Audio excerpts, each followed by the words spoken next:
because it looks like the runners are itching to go here. So we're going to get this started here. And there we go. And what do we have in the first chest? We have key. So this is a key. Looks like the Hyrule Castle key, actually. And let's get the channel set up if it is not already for the race. Looks like it might have a delay on the setup changing over, so I do apologize for that. We are trying to get that fixed for you. In the meantime, let's follow what we can here. We do see, looks like Eriror is heading towards the Lumberjack Ledge, and here we are. Layout is set up now. They're both heading towards Lumberjack Ledge. We're going to get that information up there and check the tree pole, which is just green rupees too.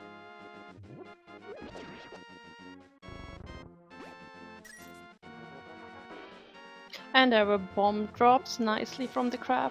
Very handy. And what's on the Lumberjack Ledge today? We have 20 bucks, so that's not going to be worth the pickup today. So it's worth knowing that this is a 3-game series. Whoever wins 2 games is going to be the champion. For those following along live, this is the first game in this 3-game series. Game number 2 will be, I believe, on Wednesday, and game number 3, if needed, I believe, on Friday at the same time that we're at right now, 3 o'clock Eastern Time, or 8 o'clock UK, 9 o'clock over for our friends in the Germany area where this is based, the German tournament, of course. Yes. And since we're playing our tournament with different difficulties, we're now here on our hardest difficulty, which means we're playing hard mode, open, and randomized. We started the journey though with literally the easy standard mode, so we've had quite a journey here. So we're all very excited for the finals. Not that hard mode is any challenge for those runners, but it's always worth mentioning for the people that are not familiar with our mode. In fact, do you want to go over some of the differences between normal mode and hard mode? Well, I think the biggest difference to notice is that the last sword upgrade and the last mail upgrade are not in the pool. So in theory, you can find them on all places, but if you already have the 3 swords or the 2 mail upgrades, the 1 mail upgrade, you will just find rupees at that spot. And also, you will get less from the powder. So if you powder an anti-fairy, you will not get the fairy and the full refill. Also, the bottles only refill half of your hearts of magic, or like only half of the regular amount. So you have to be more careful with your resources. But since we're here in the finals, that should not stop any of those two. These 2 runners are absolutely skilled runners. I know I asked you, but yes, I am familiar with these 2 runners as well. They're very commonly seen in the regular, in the full Link to the Past community as well. I've seen Gem and Eriror deep in some brackets as well in the regular tournaments. So these are definitely 2 very well-known runners. And by the way, we didn't make mention while we were describing the differences there, as we just got our single arrow in the well. We found bombos over in Blind's Hut. So that is the first of the 3 coins today. Notice on the tracker as we get the blue mail as well. Let's see what else is here before I talk about that, actually. Some money. There's the powder. So the powder will open up Magic Bat if once we have the hammer. So the Bombos Medallion, notice in the lower right of our tracker, there are 2 dungeons, the Misery Mire and Turtle Rock, that have a circle next to them. That represents an unknown medallion. We do not know yet what opens those. Once we know that tracker, who is our tracker over on the German channel, I don't have his name on hand right now, but he will be the one to fill that in. And he will be the one to note whether we're having the Bombos, Ether, or the Quake as the medallion to enter those 2 dungeons. We'll know how those are going to rotate in as such. It should be dummy on the tracker from our side. Excellent. And we thank him, of course, for doing that. But overall, that's rather a slow start. I mean, it's rather safe start, but else, progression-wise, weapon-wise, this is pretty sparse. Meanwhile, the sick kid being very, very favorable towards your appearance today, giving you a piece of his love. Shovel in the back of the tavern, so that opens up the flute spot, which they can actually go right to if they wish to. Looks like early fetch quests today. But we're getting students in the library and most likely on race game next from Eriror. So library has some blueberries, healthy but not needed. Most of the runners are following the exact same path here so far. They're basically mirroring each other here, which is really neat to see.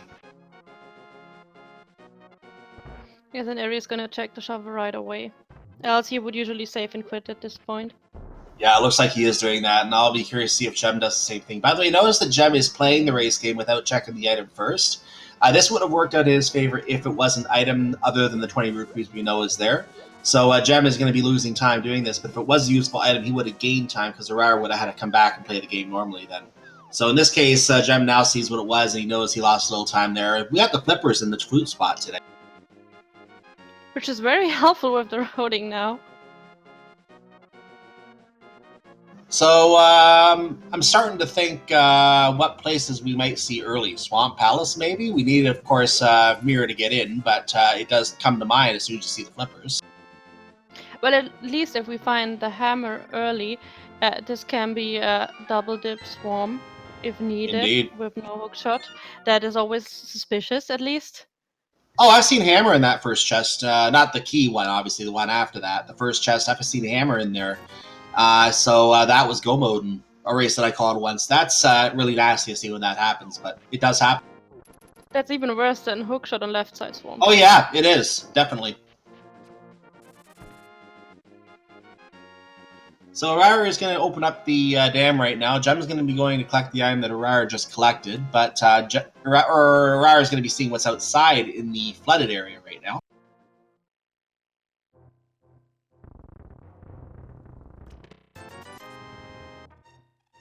Just money in the dam. Oh, sorry, didn't mean to cut you off. I mean, we still need more money, but this is all just peanuts. I mean, in theory, if we had more money, a Zora check would work very well, but we're so far away from that now. Well, with the flippers in hand, the hobo under the bridge is certainly something that comes to mind, and that usually does lead to Zora. So it'll be a question whether they decide the hobo is worth the early check, and whether to go up without being able to pay King Zora, whether they decide that's worth it or not. I mean, you can check the ledge, and you can also go into the waterfall. It's just painful to have to come back to Zora alone. But it works if you can route it later in with Catfish and the mirror, but it depends on what they find on the way. You took it right out of my mouth. I was just going to say the same thing. Catfish is how I would route that in this scenario, because you don't have a lot of money. It's not worthwhile to check King Zora right now. Of course, the only potential problem there is King Zora could be the progression. The seed might expect them to farm money in order to progress in the seed. And that's obviously the worst thing we can have, because that really slows you down. It would be fun, though. I've never actually seen that happen. I've seen it once. I wasn't on the call for that race, but I think I have seen it once. And we, of course, still have the eastern area.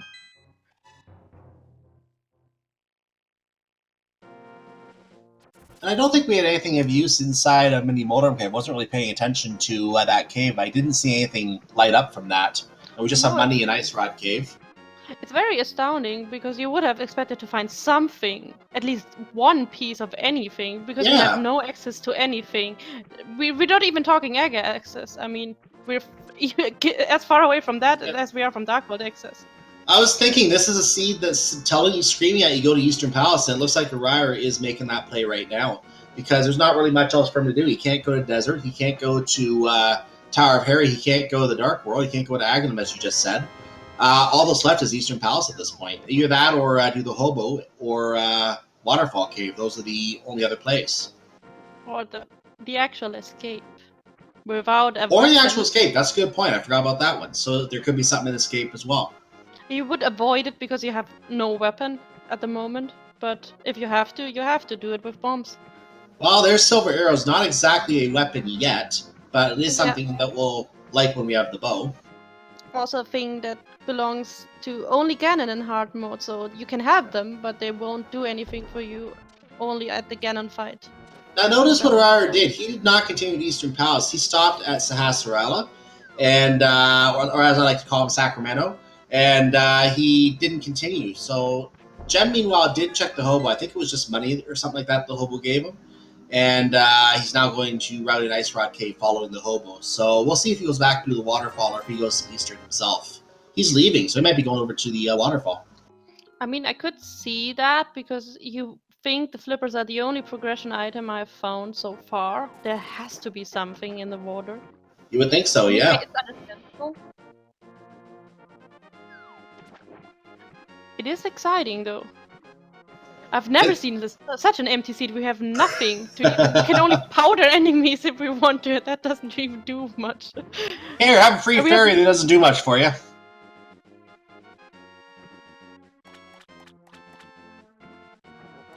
Okay, so Gem is going to be our first ferry to check the waterfall. Ryra does have the Sahasrara advantage, but Gem's probably going to route that in with King Zora. We had a bottle, I believe. Yeah, a bottle and $100 there. The $100, by the way, even though there is only one of them, that is not a unique item. So just fun trivia there for the hint system. We're going to see the ledge. And there's $20 there. Eastern or Escape? It's Eastern Palace or Escape, yeah. Now, they may be in a situation where they're being forced to use bombs to do the escape. Now, in standard mode, you can get bombs as an item, so bombs are a weapon. You can go to the village, you can stock up and fill up on 10 bombs and go and use those bombs to clean out escape. It is definitely within the realm of possibility.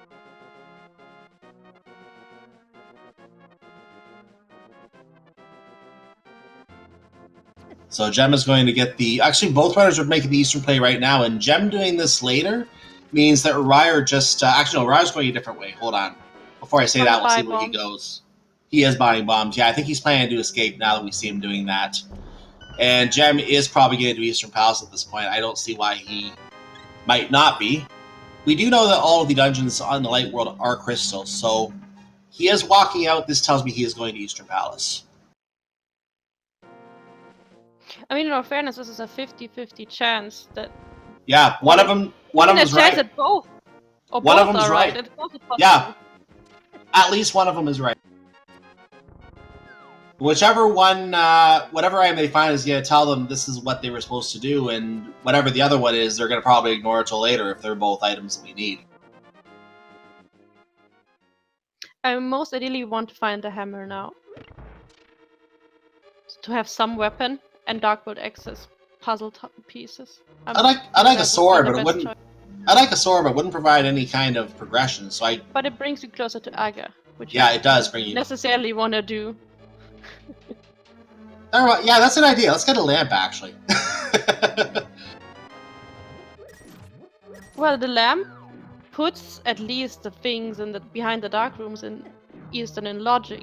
Because if we look at the puzzle we have now, you can go through the dark room, but you will have to find progression outside, just required by the logic. So correct. That last chest here at Eastern Palace is not considered within logic, even though these two runners especially do have the wherewithal to get through that dark room. I've done the dark room myself, actually, and I'm a casual. It's not that hard of a dark room, but it is still outside of logic. And it is not within logic for runners to go through that dark room. They will get that item, though, just in case it does give them something to do.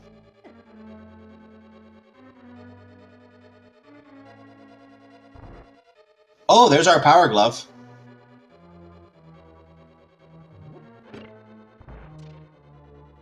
that gives us physical but not logical dark normal Death Mountain access, but only the front part, which is not much. Yeah, I don't see him thinking Death Mountain based on that, because this is a really tight puzzle right now. It's a really linear setup, but he may still consider going to Death Mountain to get the items, even putting off the escape until he has a better weapon. He may decide to do that. Some arrows in a chest requiring a... Actually, he's in escape. What am I talking about? Some arrows in a chest requiring a specialist to unlock. We don't need the purple chest today. It does put back with escape now in logic, because we don't have to go through the dark room, and there's our moon pearl. Nice. So by now, escape looks like the play. Yep, it is looking like the play.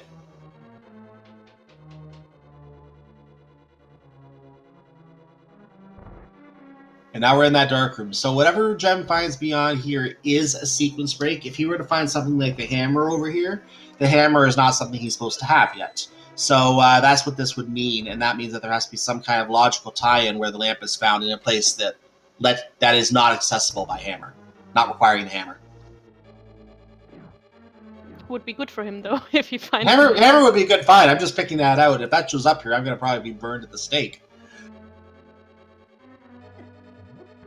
I've been known to make calls like that before, but it is just a map because we were running out of items, so had to be something benign.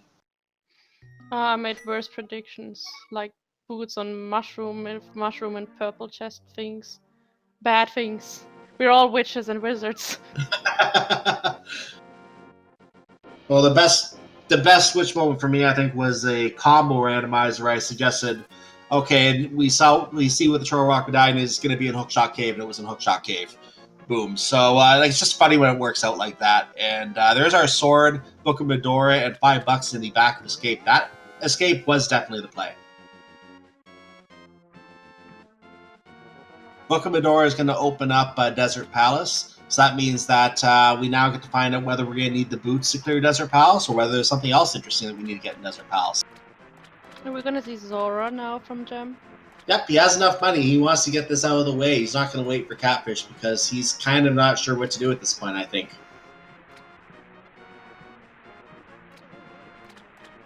Hopefully he remembers to escape because there were a lot of important things there, including that Book of Medora. I don't think he can really avoid escape for too much longer.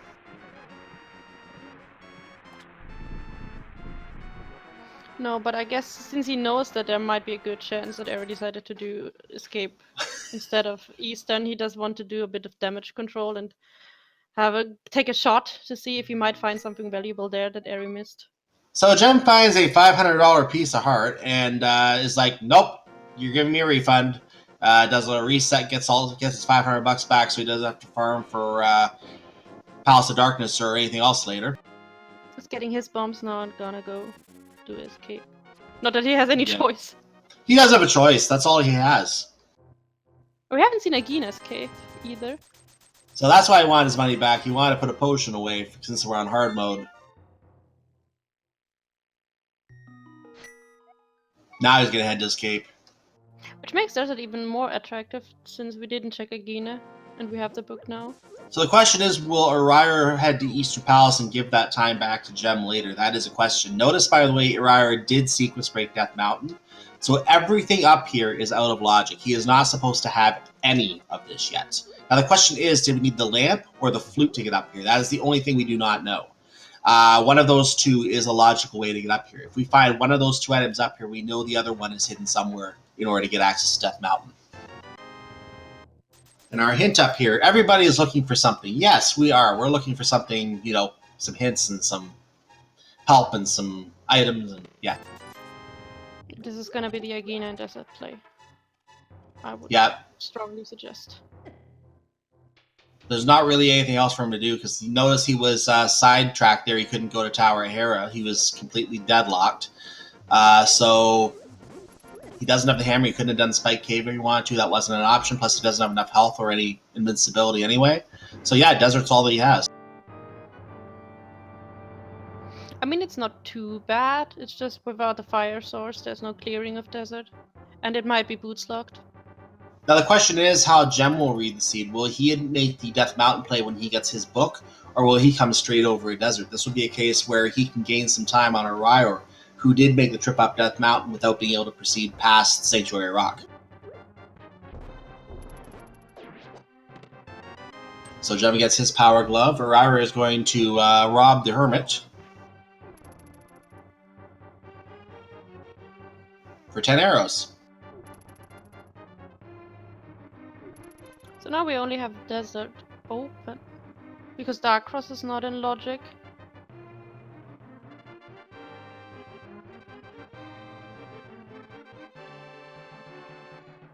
Okay, so Eriror heading over to Desert Palace, getting hit by one of those weird sand creatures. I don't know their name offhand, but they're really annoying when you're in the desert. I'm going to get another look at that Desert Ledge item because I missed it. That was was that the Titan's Mitt?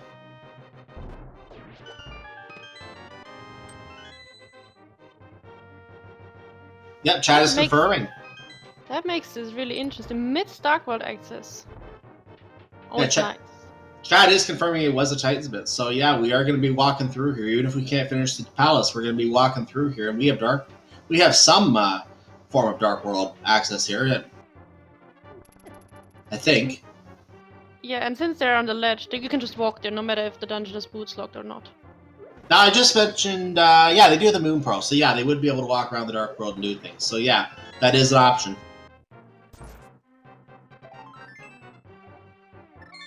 I would say it's not just an option, it's kind of what they have to do. Since yeah, they pretty much. Everything else.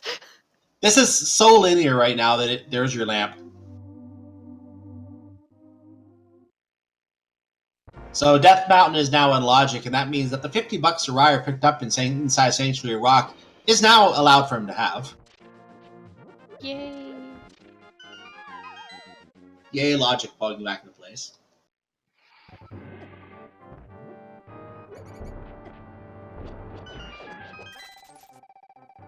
I'm sure there'd be much better things he would have liked to pick up on that spot, though.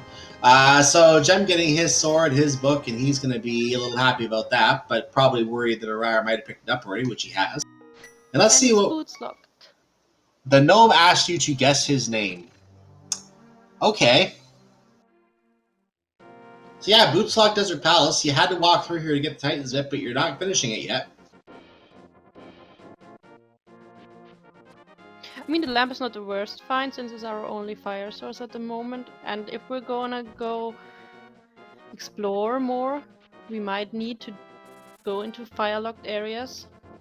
I guarantee you that when he saw that lamp, he was hoping the big key was in the last chest there, so he could actually finish this in one shot. But it didn't work out that way. If he was able to get that big key, that lamp would let him finish Desert Palace right now. He obviously that wasn't to be the case because we need the boots though.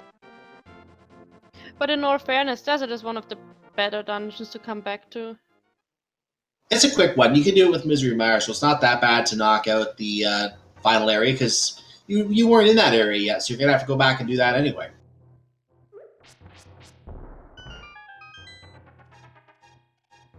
Unless this is one of those unpleasant seeds with flute in Ganon's tower because Mire is not required. With the linearity of this seed so far, that would not surprise me. No, wouldn't surprise me either, actually. Let's see if we get a map check. I've seen worse than that, to be honest with you. So yeah, let's see if we get our map check like you said. So far, we're not. We're just going straight into Skull Woods. So we'll worry about that map check later if it is made. I mean, it's not much he can do, because the mids only open so much at the moment. And yes, the dip in Skullwoods, very standard play, and then the Dark Village, Thieves Town, tralala. And this very annoying room that Eriror is in. By the way, fun fact, the Wall Master you're about to see does not spawn until you actually kill a couple enemies in that one room. So there's too many sprites on the screen for it to fall. There it is just appearing now. And just a piece of heart in that chest. And heading down, and Jem is getting his key, so he's going to check his right side and get his lamp, and wish that he had access to the big key. We're hearing the Song of Our People right now on the book.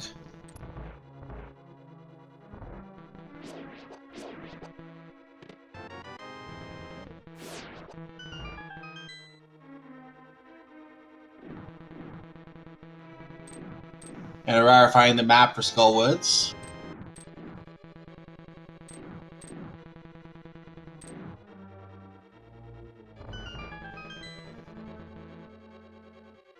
And there we go, Turtle Rock, Ice Palace, and Swarmburrow pendants.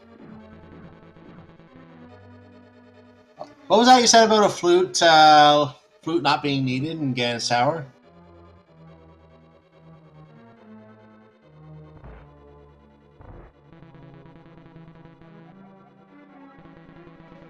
Jem refuses to guess the gnome's name and leaves the big key on the torch, like he has no choice.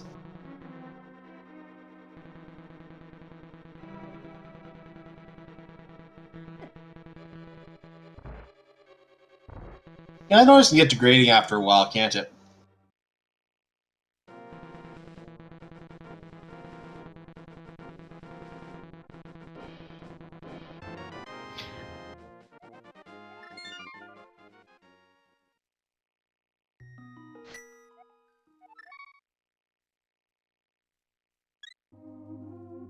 And it looks like we have another item we cannot get to in Skull Woods right now. We didn't find much there at all.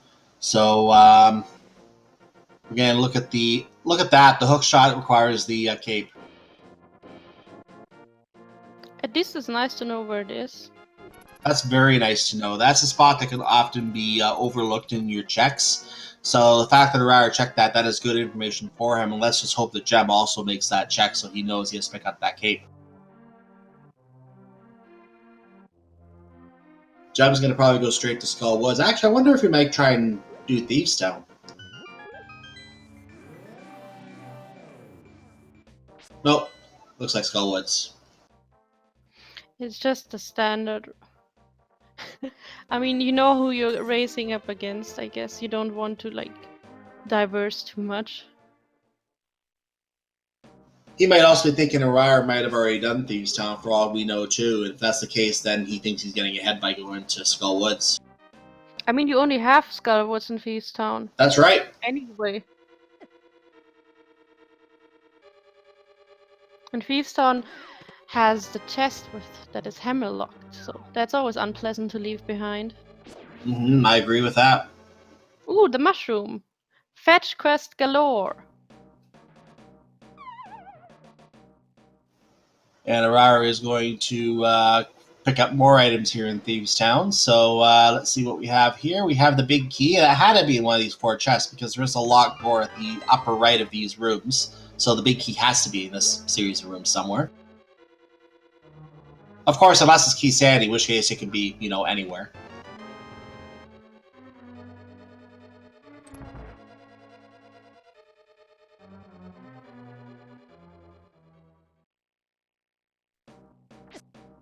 And there's a small key. That's going to open up the hammer chest. Too bad we don't have the hammer yet.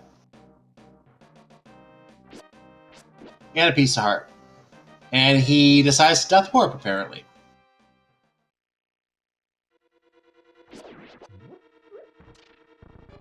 He is done here for now. Wow. I mean, he gets back rather fast with mid-Darkworld access, and I guess he wants to take care of Hype Cave and other things on the way first. Yeah, he must be thinking about the high density locations before worrying about clearing out the dungeons.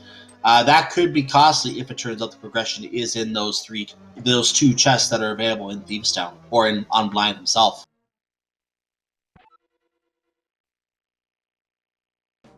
That's a lot of what this game is about: making the right gamble at the right time, and leaving those 3 items behind, those potential items, I should say.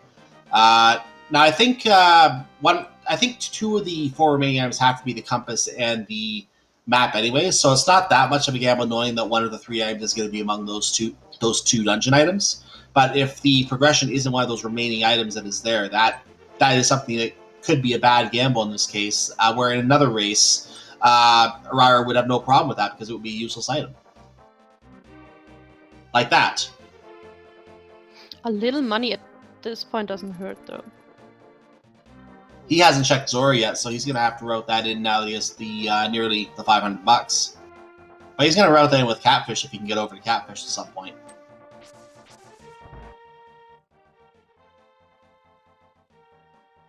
And that's going to be one of those little things that saves a little bit of extra time. Getting that check at Catfish and getting to King Zora at the same time, that's 2 checks out of the way for the price of 1. Gem's going to have to route in Zora or Catfish separately later.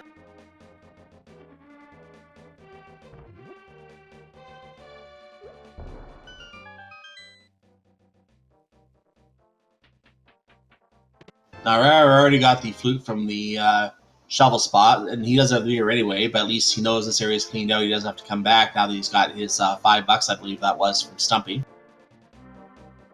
No, but he only has Hype Cave to look forward to now, really. And he's being assaulted by one of the pigs running around the Dark World, so has to kill it off before he can go through.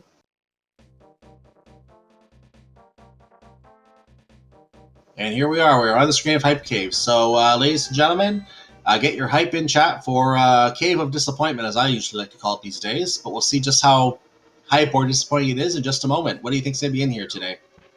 It can't be that disappointing. I mean, we don't have much options left.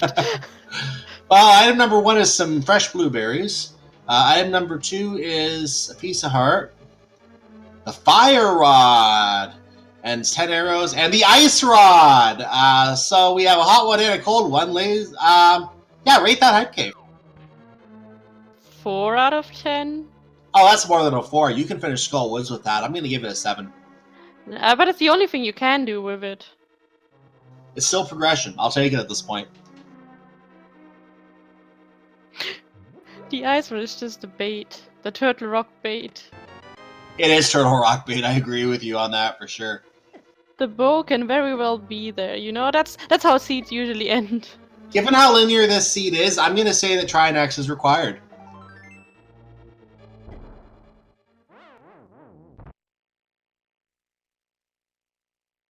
But we'll see if that's right or not later, as Eriror is doing the one of our I like to call it a fetch quest. It's more of a do this and get rewarded quest, where he's going to take the dwarf home.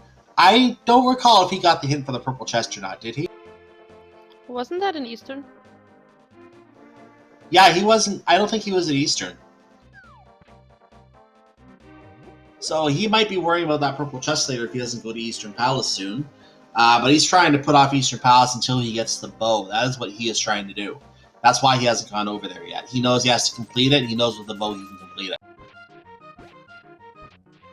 I mean, I would see him just completing the dungeons he just left before, Skull Woods and then Thieves Town.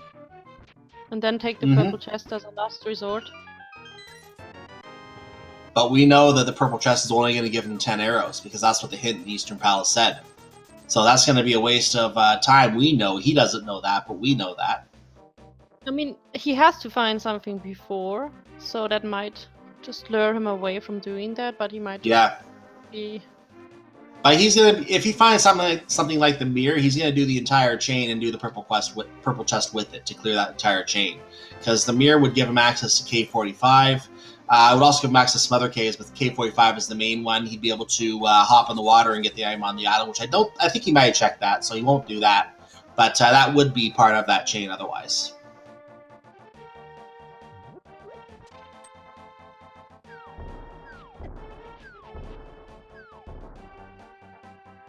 We still have the fetch quest with the witch that we didn't check. Which one is that? The mushroom. We have the mushroom turn in to look forward to. And we have the flippers, so although we don't have a hammer, Palace of Darkness is not unavailable. It's risky and might lock us out immediately, but it's still there. Yeah, the mushroom fetch quest is definitely something that is going to be bothering both runners now, knowing they have that mushroom and they have to route that in. But that's going to be something they can do with Catfish, and that makes Eriror's putting off Zora even more of a good play, because he's going to have that and Waterfall. He's going to have 5 checks up there when he goes up there that he can do right away. Actually 6 if you count the ledge, which we know is not needed.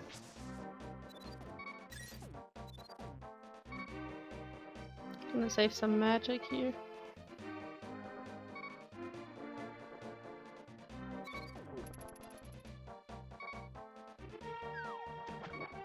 We're having some beeping hearts from Gem right now. He can't take another hit or he's going to lose a life. But he's doing a trip through the Dark World path to the Hobo, and Eriror is doing the fight with a big bug right now. This big bug is attempting to kill him and not being very successful at it. He is killing the bug instead. Very good fight so far. Very clean. Needs a couple more hits, I think. Trying to avoid getting...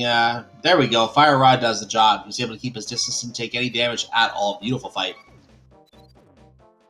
Too bad the reward wasn't worth it. Well, it's a crystal. Oh, that reward. I meant the other reward. And it's actually our first crystal. At 33 minutes, yeah, that's our first crystal. We're going to get our pyramid checked, by the way, and I approve this play because, again, we're kind of clueless where to go right now. Was that the cape? That's the cape. Yes, that's the cape. That was the cape. That means that... I don't know if Gem actually checked Bumper Cave yet. I didn't notice if he did. But if he did not, I guarantee he's going to check it now, because he's going to be able to get his hook shot from there when he's done over here. And that's items. And that's a lot of items. Now the question is, when will Eriror go to the pyramid? Well, I would assume he's gonna go and finish Thieves Town, since he didn't find anything yet before he swims over. I think you're right. But he might just surprise us. He could. Now, it's worth knowing that the runners are racing on a 20-minute delay, so this actually discourages any stream sniping, anything like that. They don't know what each other is doing. Even if they were to look, they wouldn't have any clue what each other is doing. So this discourages anything that can cause one to learn information watching the other, and it means that they are literally in a position where they can't know anything that the opponent is doing. So this means that Eriror will have no way to know that that is there. He may already have it. We're going to find out when he does get to it, though.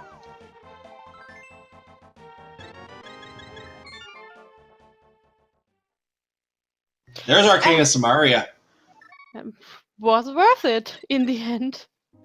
Yeah, that item dig was worth it. That now the question is, will that King of Samaria actually be needed? That is not necessarily a need. Actually, no. You know what? With Misery Mire, it might be. Misery Mire is a crystal, so it looks like we will need it for Misery Mire, and that is definitely worth it then.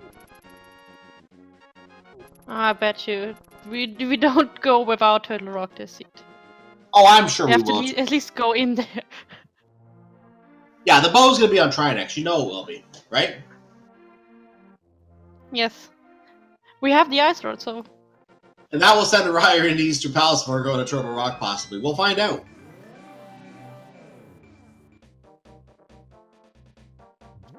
Yeah, he's gotta stick to it, keep Eastern for last and be right.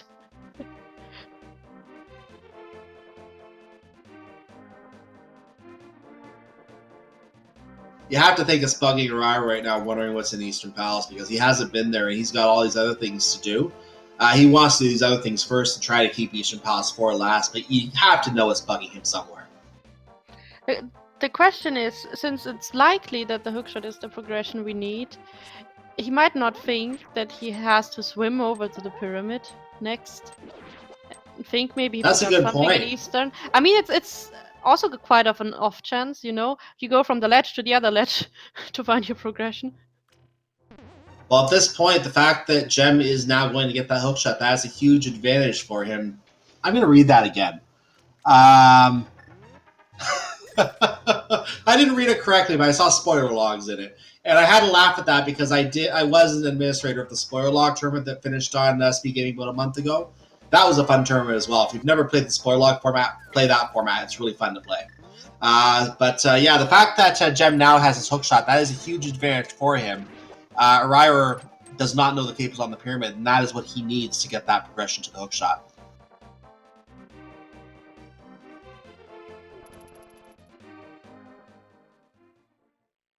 Yes, the amount of items on Death Mountain is huge. It looks like he's gonna clean out Skywoods first as well.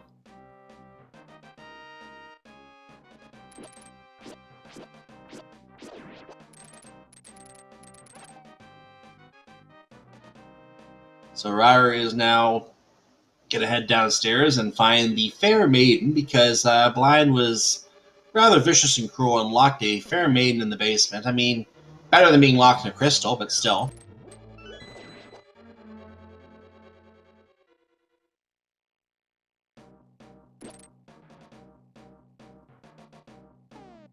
Without the hammer, we have a lot of half locations open, which gives us a chance for a lot of gambles and risky plays.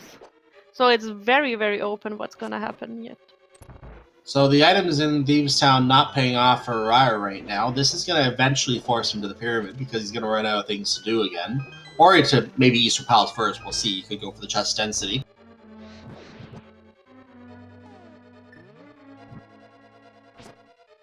He does have the lamp, so that one dark room is out. That one room past the dark room, which we know is useless, but it is within logic for him, so he could decide he has to do that. What is our blind pun of the day?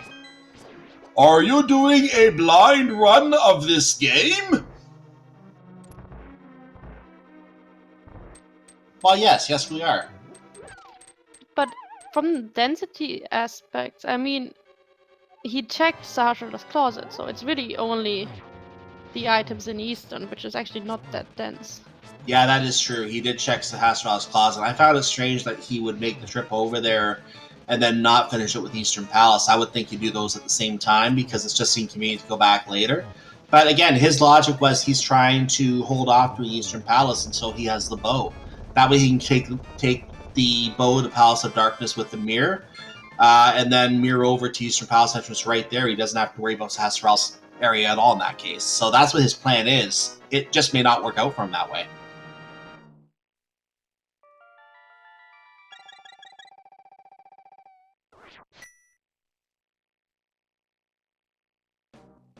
And look at this. Eriror is taking the purple chest. We know it has 10 arrows. We know this is a red herring.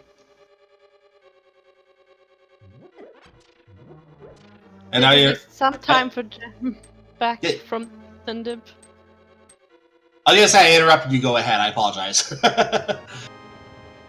No, but we said Gem dipped Eastern unnecessarily because he didn't get anything out of it. But that hint saved him almost all the time already.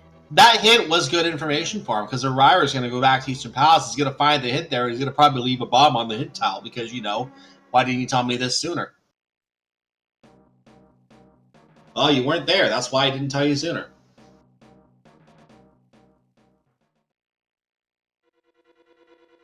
I think he's gonna turn in the mushroom now. Yeah, he's using the warp spot to go up there. It looks like you're right. That is the mushroom location. Or the witch location, rather. Yeah, the mushroom location would be the mushroom spot, which we already saw. Yeah. But that's why I corrected myself. Same difference. For us, it's the same thing. So Eriror are going to go back to a serving of eyeball stew. Good for you. And it comes with 10 arrows. More arrows he can't use. As Gem gets his King of Samaria, and Eriror kind of gritting his teeth at all these arrows he's wasting now. This is going to be a seed that requires you to do non-silver arrow Vitreous. I'm just starting to look that way. Actually, Vitreous could have the bow. Ooh, fighter sword Vitty.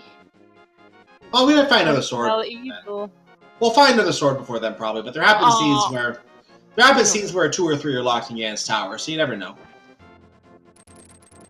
I actually have. Sorry, go ahead. It wouldn't be the first fighter sword Vitty in this tournament. Oh no, I've seen other ones, not just in this tournament, but elsewhere as well. I've seen. It was a casual scene in this case that I was watching someone on stream one day, but I saw 2 swords locked in Gan's tower. The third one was actually behind the mushroom. Like, it can happen. You can be forced to do Fire Sword all the way to Gan's tower. Like, it really can happen. We had a great seed. We had all 3 swords locked from Pendant Ice Palace. 1 on the pedestal, 1 on the green pendant that was Ice Palace, and 1 in Ice Palace. And you could clear the whole game without needing to go there. So yes, they weren't searching for, and the only thing they had to do was go into Ice Palace.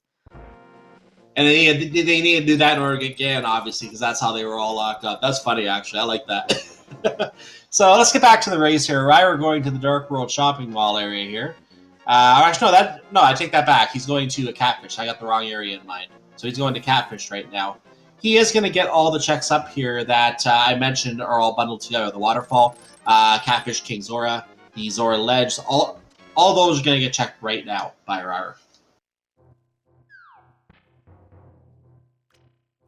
Gem is doing the expected Death Mountain play with the hookshot now.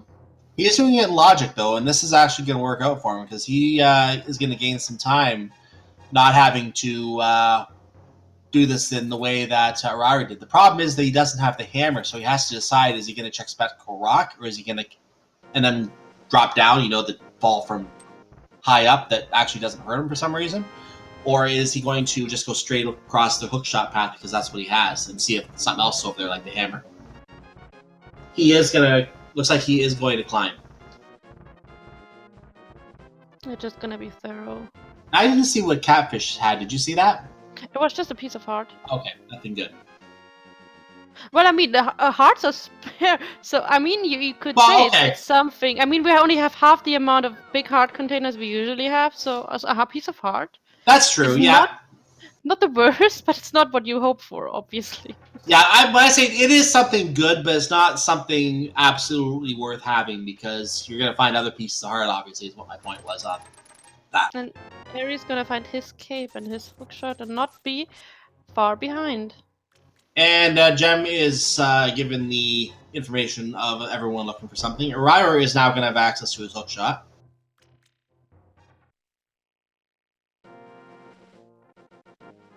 I'm still waiting for the irony that there's just nothing on Death Mountain.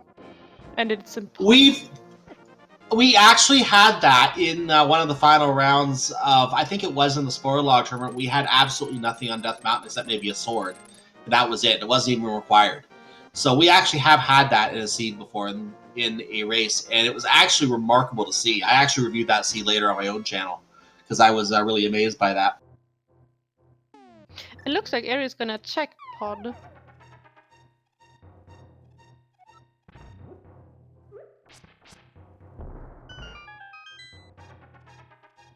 So Eriror is giving up on the delay of Palace of Darkness and is going to do Palace of Darkness without the bow.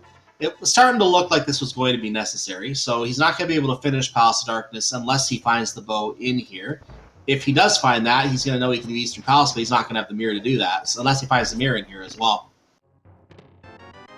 There's a heart container, there's a single rupee. Don't spend your dollar in one place, or do. There's 20 rupees, big 20. There's the 10 pack of bombs and 50 rupees. That 10 pack of bombs, by the way, that is the item that the uncle can give you in Escape as the weapon. That's the specific one that he will give you as a weapon because that is your 10 bomb pack to get through the Escape. That's why we call them Uncle Bombs. Exactly, Uncle Bombs. And we're not bow locked. This might be actually the play, since those 7 chests on Death Mountain were very, very empty. Yeah, Jem's not finding anything up here, and he's got to be wondering what's going on here. Because that's rather disgusting right now.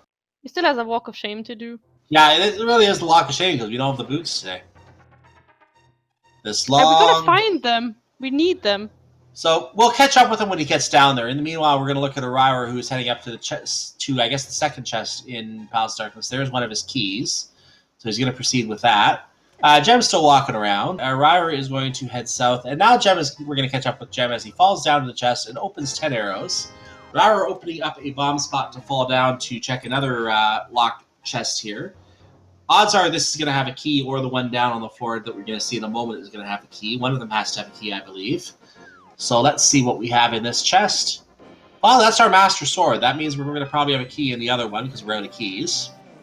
And we're going to see Dark Death Mountain on Jem's side.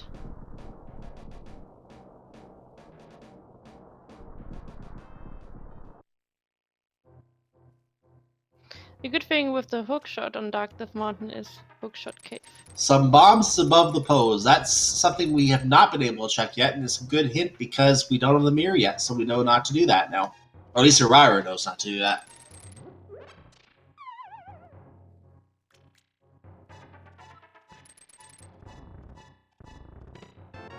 And we have our shield.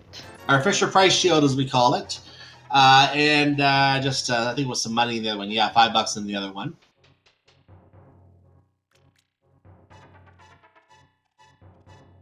So we're looking at Hookshot Cave now. Now we're going to see most likely a very difficult strategy by Eriror here. He might do a hammer jump when he comes back. Right now he's just going to blow the hole open and let the bridge collapse. Check the chest over here, but when he comes back he may do a hammer jump, as we call it, to save the key, and that was the hammer. Yeah, we'll come back to the hammer jump in a moment when it happens. Jem also finding a bottle with that hammer, and $20. That, by the way, I want to point that $20. Notice it was the number 20 on a green rupee. I think that means that would have been some other kind of an item, correct? That should have been the red mail. Red mail, that's what it was. I knew it was something. So in this case, because he doesn't have all of his swords, the red mail would make sense. That would have been the red mail. It could also be, in theory, the mirror shield, but since we just found our first shield, that has to be the red Absolutely, mail. Absolutely. We just forget about mirror shield because nobody wants it anyway. Just causes us lags. Who really wants to look at themselves as a shield anyway? Moving on, we're going to see the hammer jump now. Eriror's going to buffer the movement, so he tries to get across. He makes it look easy. I guarantee you it is not easy. I probably couldn't do that. That was a piece of heart in the big chest. We're going to have 2 chests in here, and that key door at the top, we're not going to be opening that key door. Ooh, he gets assaulted by one of those creatures as he walks through. That's the heart lie. He's probably going to be saving and quitting, so he doesn't worry about his health right now, and there it is. Save and quit after getting the map. We're going to see the magic bat on Gem's side. So yeah, the hookshot lead to hookshot cave to get the hammer. That was a good play. And let's see what Magic Bat decides to do. He likes to lay a curse on our runners. I curse you by making You poor! Try again, Bat.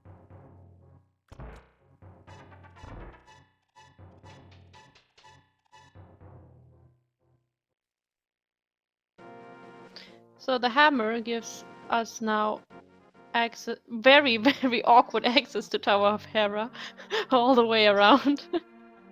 Yeah, it's But it unfortunate that gives we don't have the... I didn't mean to interrupt you, sorry. It's unfortunate we didn't have the mirror yet, because he couldn't mirror and go straight to Tower of Hera. He has to actually go back, save and quit, and do it the hard way. unfortunate or fortunate. We'll Swamp is see. still there. We will see. I mean, we're looking at having a full kit to do Ice Palace. We're having a full kit to do Swamp Palace. So it looks like Jem is going to be doing the... Yep, that's exactly what I thought. He's going to be finishing Thieves Town right now, and this is something he has to do anyway, so it's not a case where he's going to lose any time. He has to do this one way or the other. So he's going to get it out of the way now, and this will means we know what's going to happen there. We're going to follow Eriror at this point to see what he's doing. He's getting his hook shot right now. I'm going to be very interested to see what he does next, because that's going to... I assume he's going to head right up to Death Mountain. That would be my assumption. Yes, it would be stupid not to. The item that's just so high.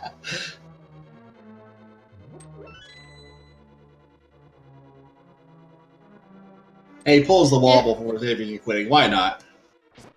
Everybody wishes they had a mirror now, I feel. The wall is really sturdy there.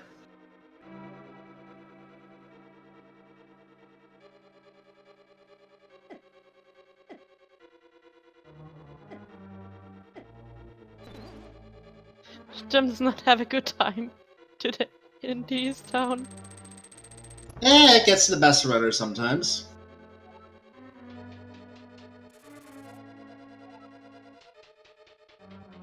And Jem getting the race friends don't have spoiler logs hint.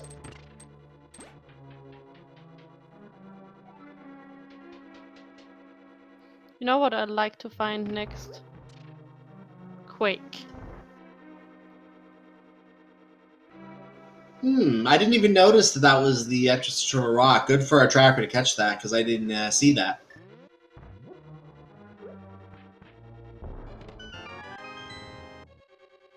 Quake and Ice Palace. I think I would like that.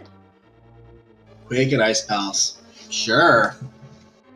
Where else are you gonna go? Okay, Tower of Hera, but that's just 2 items. Yeah, but the fact that it's only 2 items, and it also means that they cannot do that last, because if runners, and this kind of started happening with the spoiler log tournament really a lot more, because you knew where everything was, but runners came to realize, you know what, Tower of Hera is right where Gans Tower is. I want to do that one last if I can. And for that reason, they would, if they saw that there was nothing useful in Tower of Hera, they would do that last every single scene, unless they knew there was something there. So I think it's starting to kind of spill over into the regular rando, where if runners can avoid Tower of Hera, they're going to avoid it as long as they can, because they know if there's nothing there, they're wasting their time going through there early, only to come back up later. It's a little more attractive though, since we have the book. Indeed. Not much, just a little. Ironically, Jem can only look at the item, not even get it yet. Oh, that's the Cane of Burna, okay, and that was something that Eriror could not have gotten yet, because he doesn't have his hammer yet. Now, it's not an important item. There has been a seed that I've seen where it was on the pedestal and logically required for Laser Bridge. Believe it or not, that is a logical requirement for Laser Bridge, that or some other form of invincibility. We have cape. But we have cape, so it's not important here at all.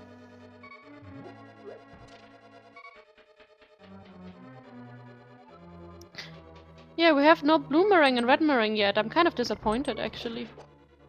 Yeah, we need to have those returning objects that give us stun prize knowledge, you know? So Jem going to have his blind fight. We're going to get to see the lovely blind pun about doing a blind run once again.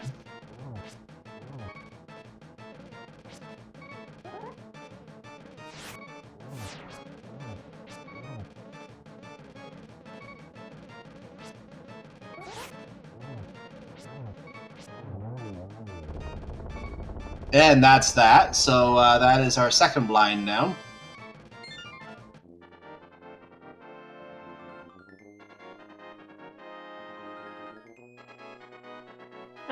they're gonna draw even, basically at the same time. Yeah, they're starting to get to the point where they're matching each other here.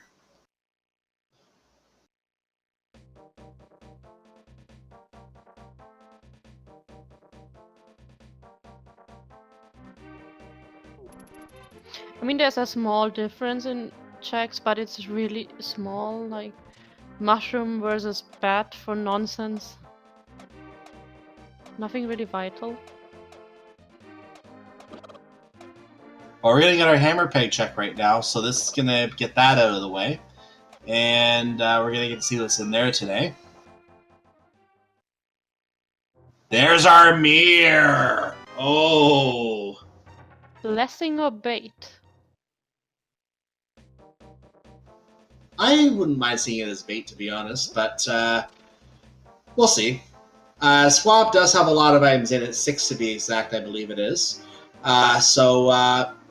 Yeah, that is calling out as a possibility. And Eri does look to go for the Tower of Hera play, if he makes the climb up again.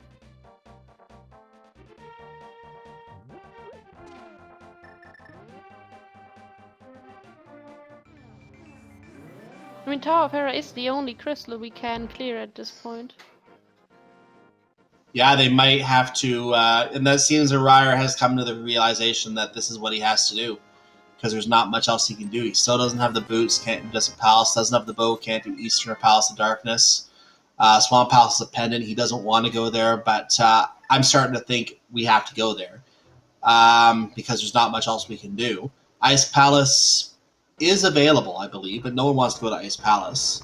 I think since Eri did not get the mirror yet, he's gonna maybe check Ice Palace before checking hammer packs.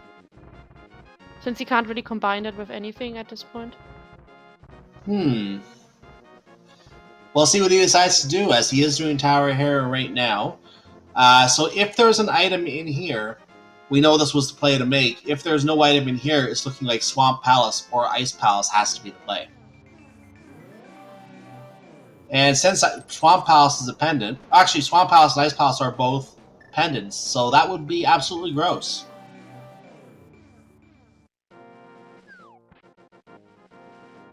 And we have a basement save seat, so everyone has to go down into the basement to clear the crystal dungeon, so at least nobody loses time here. Yep, this is a required coffee break. They have to have their cup of coffee today. Or what isn't it? Is it tea in Germany? I know it's tea in Britain. Is it tea in Germany? No, we also have a coffee break. Okay.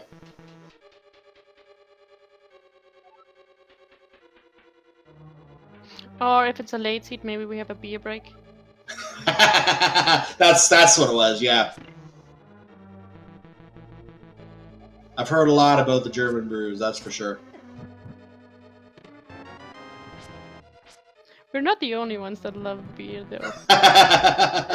By far not.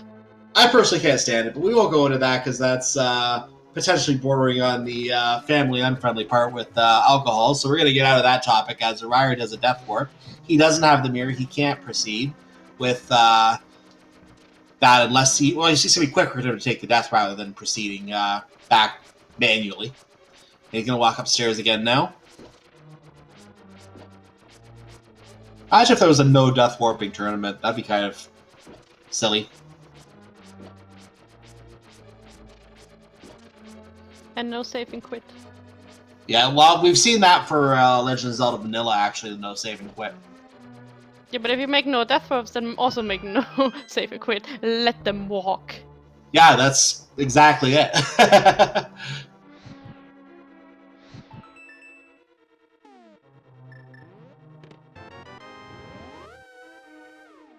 A unique item is Internal Rock. Oh, so baited. I think that was bombs I just saw. I think was that our first item in Tower of Hera, or did we see another one No, that's already? the second. There was a shield upgrade in Oh yeah, he does have his Fisher Price shield, that's right. So we know Tower of Hera was not the play. They could have done this dungeon last if they wanted to, and they're both doing it right now. Of course, they don't know that that's the case. They're hoping this is the play and not dependent dungeons, which we know they're going to have to go to now. There's not much else they can do. It's just to save crystals before pendant play. Which doesn't pay off today.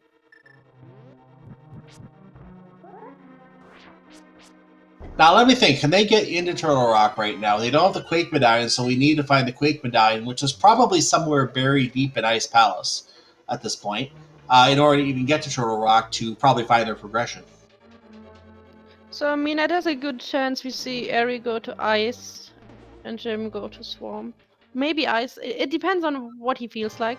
I mean, this is like Ice is a green pendant, so there's one item more in to get, but Swamp has more items, but it's Swamp and has left side Swamp, so you know, apple, pear, whatever. Now let's look at what they still need for go mode, because we have to note that Misery Mire, we can't even get to Misery Mire to check it yet, let alone get into it. So we don't even know what the medallion is for yet. We know there are 2 coins still out there. We know we already need the Quake medallion as one of our items. We may need the Ether medallion. We know we need the boots to clear Desert Palace because the key is on the torch. We need the flute to get to Misery Mire. We don't need items. We're not going to worry about that. We don't worry about the net. Boomerangs, forget it. But we will also need the bow in order to clear Palace of Darkness and Eastern Palace. So there are still a lot of items out there for go mode. This is still far from being decided. But both are getting the swag now.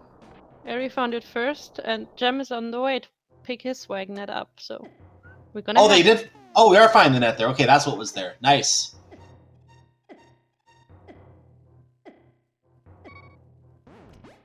Good timing for the invincibility there, and we're going to lift the block. He's going to get his net, and yeah, that means we can beat him now, right? I guess Eri's gonna do his bet.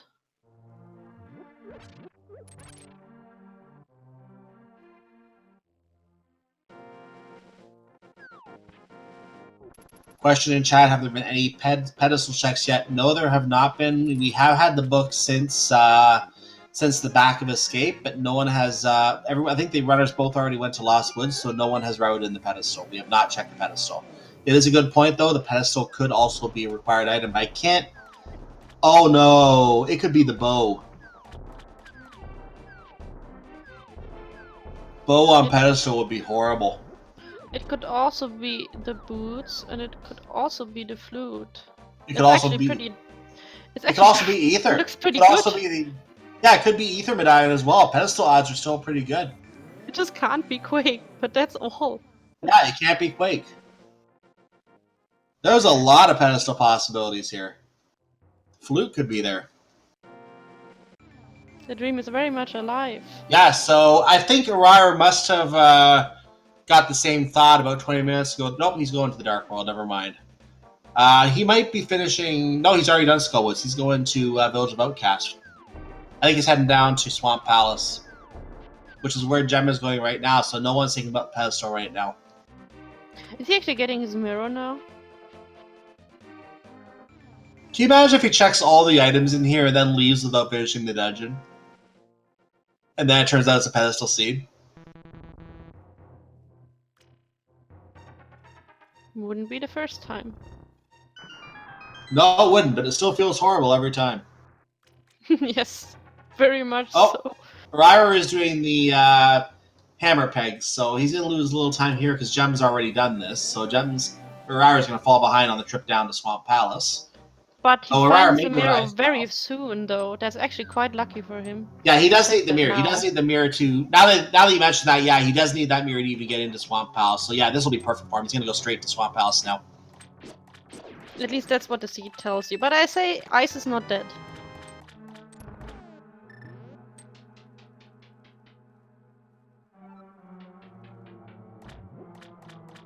Now, there's a comment in chat about Gem having a mirror advantage. The thing is, though, that the mirrors need to get inside this dungeon, so it's not really an advantage. He stopped to check it along the way, and now he's going to go in here. Because that's exactly where he's going now, to that transport right near his house, so he can go to Swamp Palace. Also, what you can't see for the people that have tuned in a little later, Eri did most of Pod already, so if he goes in there, he just goes right through. That's right. But Gem might be in a good... Because we didn't see anything useful in Palace of Darkness. Gem could be in a situation where he can go mode it. He will save all that time on Eriror and not having to check all those chests. He'll still have to get some keys, but once he has the keys, he's good to go. Of course, he would also need to get the big key. Where was the big key located again?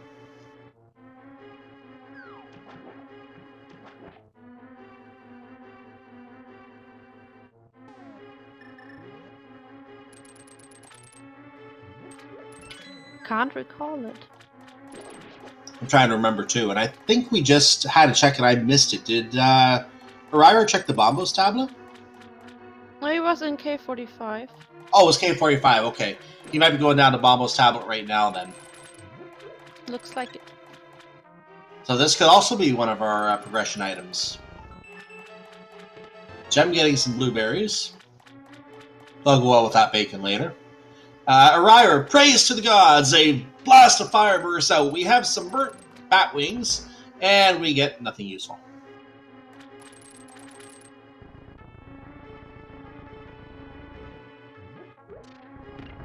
Gem is gonna leave the left side for now.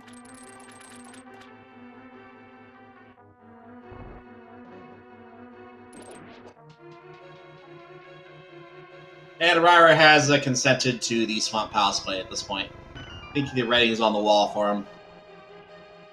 I mean, the mirror says so. You find the mirror. Mm-hmm. It's the only thing that opens, really, that is of like any density. The mirror commands you. You are swimming. And Graveyard Ledge is already dead. We are not finding anything in the Swamp Palace yet, though, I don't think. Nope. These dungeons are drier than a Octorok's backside today. This seed overall is quite dry. Indeed.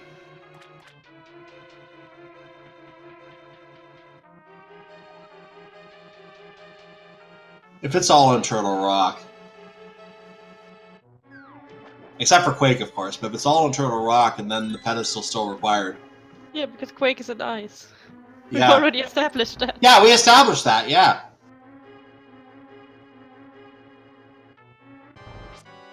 Probably on Cold Stare, too.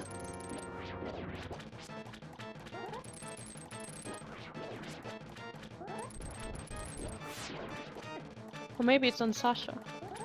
Ooh, good point. I'll call that in ice.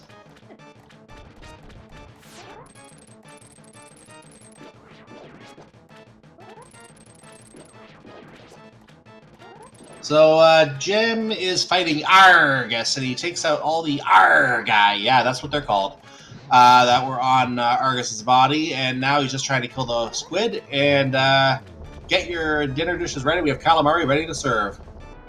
And that was his Master Sword. He has not picked up his Master Sword where we, wherever that other one was that we found. I can't remember where it is now. Oh, Palace Darkness, that's where it was, yes. Knew it was somewhere Gem hadn't been. So that's our third sword upgrade. We now know where 3 of our swords are today. And he's going back in for left side. At this point, why not? You have to make sure there's nothing there. Well, there is not much left. The pot dip and ice for Gem. I mean, you want to leave left side swamp behind in that situation, really? No, you don't want to in this situation. You know that this seed is being extremely linear. You know it's making you work for the items, making you look in the worst places for them. You just know there's got to be something over here. So we're going to find out if that is the case here momentarily. As Gem works his way over, Eriror is making his way down. Well, yeah, now he's going to go downstairs. And he's going to work his way towards Argus himself.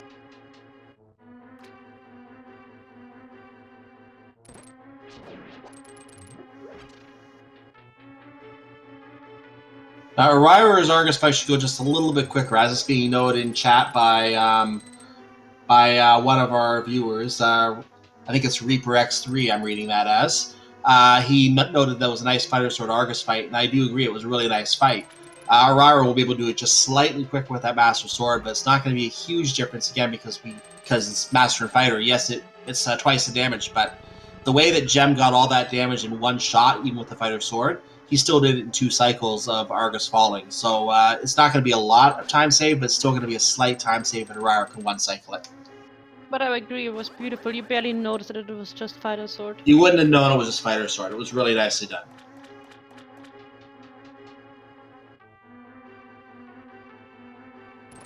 That just shows you what skill level these players at this point in this tournament are at.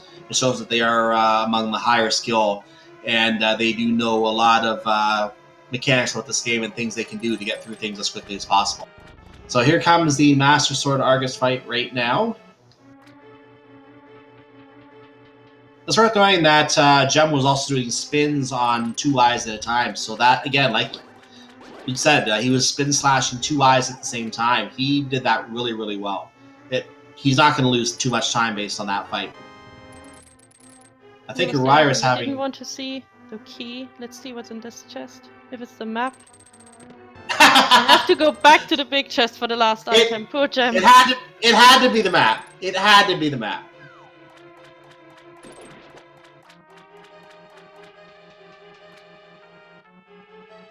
This heat really makes you work hard. Oh, it is.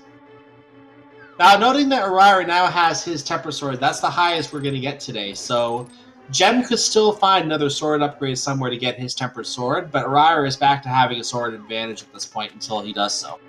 And what is in this big chest today? Is it his last Temper Sword? No, it is the $20, and there's nothing in Swamp Palace. It's a colossal waste of time. Yeah, it was drowning in garbage. And now Gem's going to go backwards and go to the tablet check, which Eriror has already done. He's going to get himself some bat wings. Eriror skipped left side. Yeah, we're going to see eyes from him. Now, Eriror does not know it, but that is a huge, huge time save he just got right now. So that puts Eriror slightly back in the lead as Gem's going to make his way over to Ice Palace now, I believe. Actually, no, maybe not. Maybe he's not going to Ice Palace. Is he thinking of going to... He has to go to Ice Palace. What else is there to do? For him, only the pot dip. So now he is. I think he decided this way was quicker than walking back across. I don't know why though. You have to get from the light world. Never mind. Yeah, he decided it was quicker doing it this way. Well, he has the mirror, but exactly how he did it. But I guess he maybe wanted to have the bit he just decided this was quicker. So now Eriror is back slightly in the lead. The fact that he skipped left side swamp, he doesn't know it, but that is going to be huge for him because Gem did do that. We know that there was a key, $20, and a map. That was it. So we know that Gem just lost a lot of time there. Eriror does not know that he just gained a lot of time there. And yes, Chad, we're still 3 items away from go mode. We need the flute for Myers, we need the boots for desert, and obviously our nice bow. And it could be still open. And it could be pedestal too. Pedestal is still at play. We were going to have to find our Quake Medallion in here somewhere. We did establish this earlier, and we were just guessing at that point, but now we know for sure the Quake Medallion pretty much has to be in here. It's just a matter of where. Eriror almost falling back into the pit there. That wouldn't have been comfortable after the bomb jump. So going to now head downstairs. And Gem has to trick the switch again. It's also possible that the Turtle Rock hint was actually our boots hint. It could have also been Dark World Shopping Mall.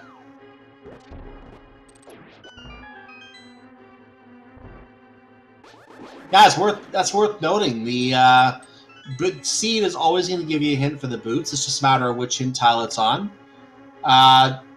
Was that a hint about the Tower of Hera? Big key needing fire in the Tower of Hera.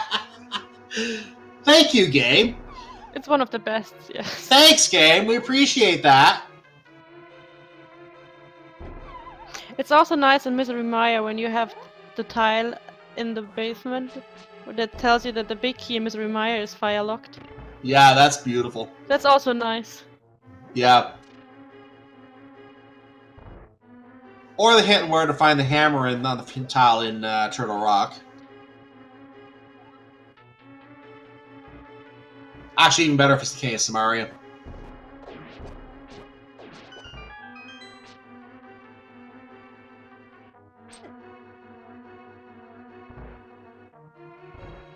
So there's our map for Ice Palace. We still have not found what we're looking for. I mean, there was a hint out that said everybody's looking for something.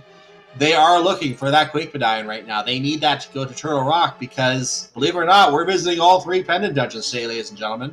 And there may be a possibility we may have to complete those pendant dungeons. So it'll be a question whether Eriror decides to stick around after finding the Quake Medallion. Same with Gem. Will they finish this dungeon? Will they take out Cold Stare to see if he has something else? There's a lot of items still at large. They may decide to finish this dungeon to make sure Cold Stare doesn't have something. And the green pendant makes it even more likely. It does make it lucrative, yes. I think at this point they must be thinking that there is a pedestal potentially at play on this seed. They have to be thinking that at this point because there's a lot of items they still need to finish this dungeon, this entire seed. There's a heart container in the big chest. That is not it. That was our 3rd item, though. And that we know there is not another item in here. So is Eriror going to finish the dungeon? It looks like yes, he is. He does not want a chance the pedestal not being, or the pedestal being where the progression is. Of course, we could have everything inside Turtle Rock. This could be wasted time, but Gem's probably going to do the same thing. So he knows that probably. And he knows that they're both going to be on even pegging doing this. So he has nothing else to do besides going back to Swamp. Or Turtle Rock. But he needs Quake first. True. Well, but yeah, actually, now that you mention it, yeah, we need Quake. Where could Quake be at this point? Green pendant? Yeah, that's right. Absolutely. I mean, we know Graveyard Ledge is bombs or something. You're right, bombs. We saw Catfish. I'm assuming they got... Yeah, they did get both Lost Woods items. It's always one of the first checks you see. So they did get the Lost Woods items. They wouldn't be going... I doubt they're going to go back and check the pedestal, but at this point, I'm sure it would be useful for them to know, do we have to finish Turtle Rock fully before we actually go to Turtle Rock? So they might want to check that just to make sure. Dark Cross? Oh! That's a good one. And, yeah, noting that Thieves Town Big Chest was indeed the Cane of Verna. That's being noted in chat. Aries gonna check Zora now. Yep, this is something Eriror has not done yet. He now has $1,000. He's not gonna miss. He's not gonna be missing the money that much, so he can do this.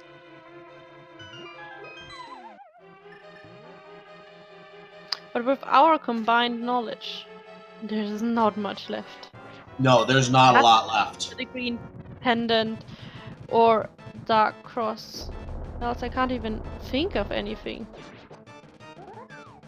We saw Spike Cave as well. You have to think at this point he's thinking the bow is on Sahasrarala, so that might be what he's thinking of right now. But I want it to be Quake.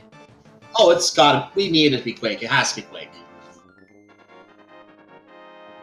This is screaming Ped Seed. It has to be Quake to me. And this is the green pendant turn in. It is, right now. You're going to see it right now on Eriror's side. This is where the progression has to be. We have to have something here.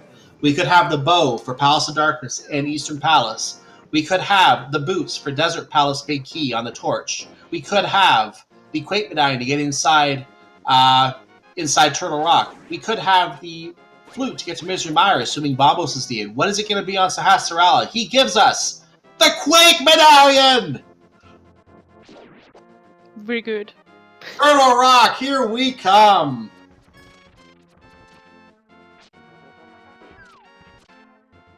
Chat is just roaring about that one. Chat loves this. And they get it about 10 seconds apart. They both get the bad news that they're doing all 3 pendant dungeons today. And they I'm not even sure if it's bad news at this point.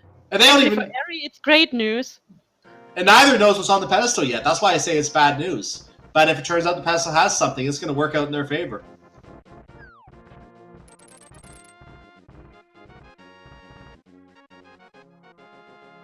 The good thing for Eri is he is not gonna feel bad about left side swamp now that he found Quake.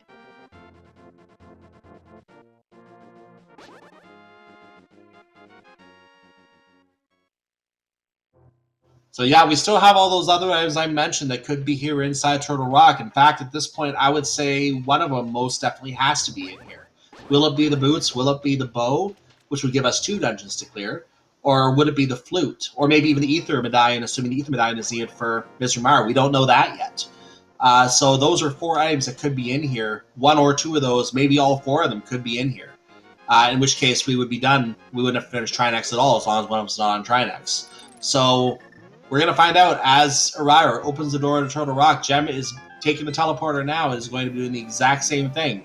There's nothing else for them to do. They're both going into Turtle Rock right now.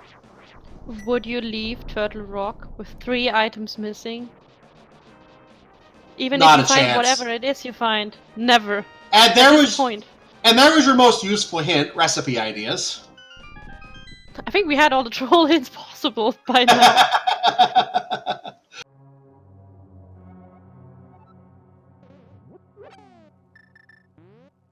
And of course, Chad is now calling, can we have all 4 items on Laser Bridge, please?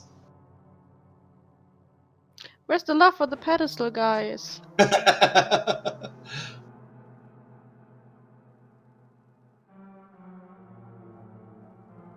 You just knew with this being the finals, you knew we had to have something amazing for one of these seeds. We're getting it already on the very first seed. This seed is not disappointing for the finals.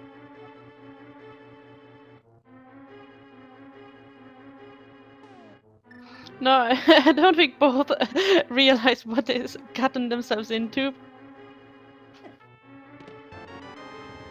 Well, I would say that we know and they don't know, but they definitely know at this point what they've gotten themselves into, because there's not anything else for either of them to do. This is the only play for both of them. And there's your Ether Medallion. So we know that they can get into Misery Mire once they get the flute now. We know that is now an option. So one of our last medallion is found.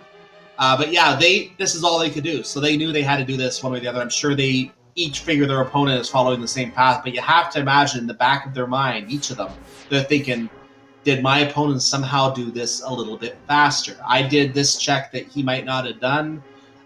Is that going to cost me? They both got to be worrying right now. The only major difference they have is Eri has items out of Pod, and Gem did left side swamp and the big chest in Thieves Town. And that's so both have something nagging in their head. That's going to work out well for Eriror because he doesn't have to look for the keys, but he also knows he did the entire item check inside Palace of Darkness. He knows that could cost him. He did not, however, go into Eastern Palace. That was a check that could very well do Gem in here.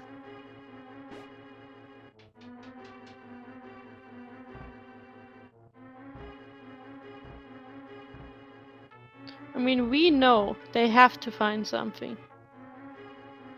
Well, they did find one thing, but we know they have to find something else because they still don't have logical access anywhere. So there is a second item in here for sure. Either that or that second item is on the pedestal. Yep. Which I count as something from Turtle Rock, because that's really our last resort. Yeah, it's our last option. We'll consider a Turtle Rock item at this point.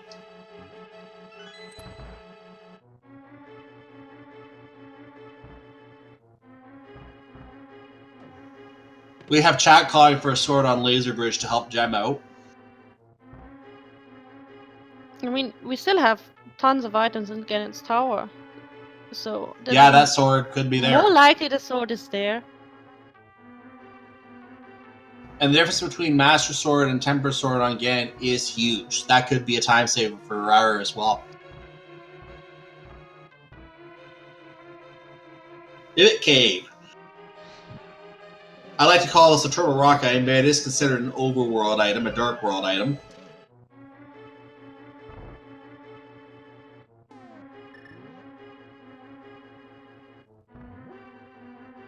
And it's just money, so that's not going to pay off. Well, it pays off, but not the way you would think.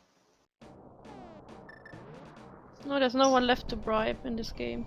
Exactly.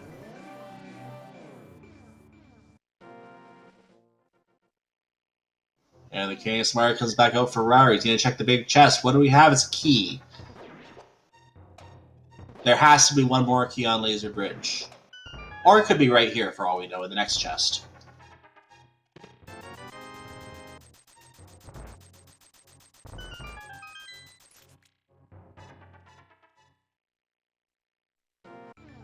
It's so bitter if you think about it. Almost 1.5 hours, no boots, no flute. Indeed. But at least they each know their opponent's going through the same problem right now, so it's not going to be that much of a hassle, knowing that they're both going through it. Both runners have checked everything they can. There's nothing else. Well, except for the, again, Eriror didn't check Palace, or Eastern Palace, and Gem didn't check Palace of Darkness. But between them, they've checked everything they can. So it could be that each one is thinking, is that dungeon where I need to go? And we know it isn't. So we know they're both on the right path. But you have to imagine at this point they know that their opponent's probably suffering without the same items. Well, if you would have thought that the other person did something better, then they might have finished already.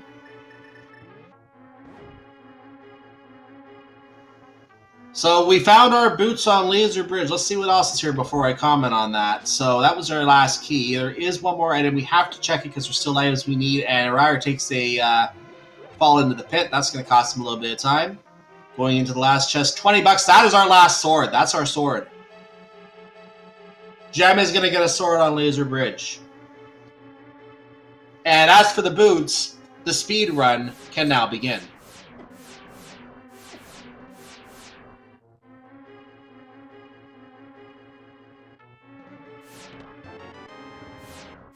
Finally, before we get kicked off the channel, because this is no speed gaming.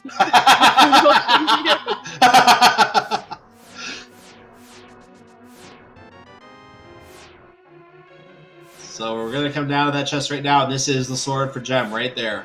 Tempered sword. They both have Bacon Blade. They're both going to Trinex. Eriror is already on Trinex. Remember that beverage welcome pack in the Hype Cave? We're using it right now. And we have a race. We most definitely have a race. That's a race to the pedestal.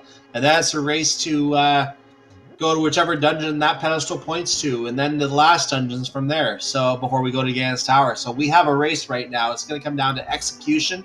It's going to come down to who can make those little time saves. Right now, Eriror is ahead. Gem needs to find those little time saves to even things up and give himself more of a chance here. But anything can happen. We still have 4 crystal dungeons to go, and we're only going to the pedestal now for a required item. I'm not sure if we have one item on the molars left. Maybe. The lamp was in the front. But I don't think there is. I think we've got everything. Between our runners, we have everything. Oh, we have the boot check. Haha. King's Tomb and Bonk Rocks, obviously. Oh yeah, King's Tomb and Bonk Rocks. Yeah, okay, we're gonna get those out of the way because we have the boots. There could be something in one of those. We may still avoid the pedestal, but they have all the medallions. They might as well just pull the pedestal at this point. There's our flute. We can get into Misery Mire. Very handy, right on spot. Will he go straight to Misery Mire, or will he check the pedestal? I think he's just gonna go to the pedestal and get it out of the way because he knows chat will love it anyway. And Bonk Rocks. Yeah, check Bonk Rocks along the way too. He's checking everything along the way. If this is another required item, oh my, was this evil. Nope, piece of heart. So at this point, the pedestal is screaming Mo. I made this call about an hour ago. Is it about to come true? We may not find out. Eriror is going down to the village. He's going to activate the flute. He's going straight to Misery Mire. He's not wasting time with the pedestal right now, it looks like. The question is, though, if it's a time waste or not, because if it's the bow, then you can go mode. He might be going to the pedestal after activating the flute. That way he can flute from the entrance to the pedestal area. That might be what he's thinking about. That's exactly what he's thinking about. He's going to the pedestal now. Ladies and gentlemen, get your pedestal hype in chat. We are going to see a pedestal.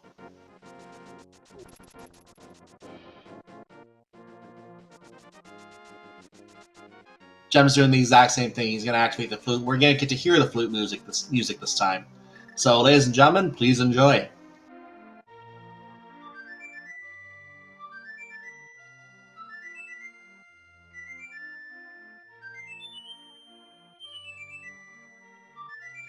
Pedestal pole with the anthem.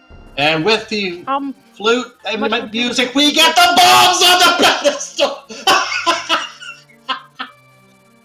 It was not required after all that!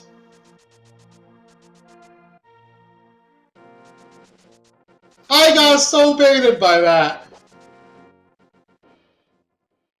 It was all the boots. So that means our bow is most likely inside Misery Mire somewhere. Or it could be here. We keep forgetting areas like Graveyard Ledge, Checkboard Cave that have not been checked. There's one of your boomerangs. There's 50 bucks. Gem is about to get his fresh, healthy blueberries, fresh from the pedestal. Please enjoy.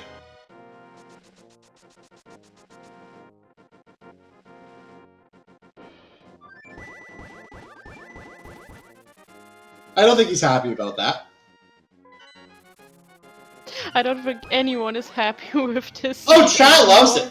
Chat loves it. I don't think either of them does.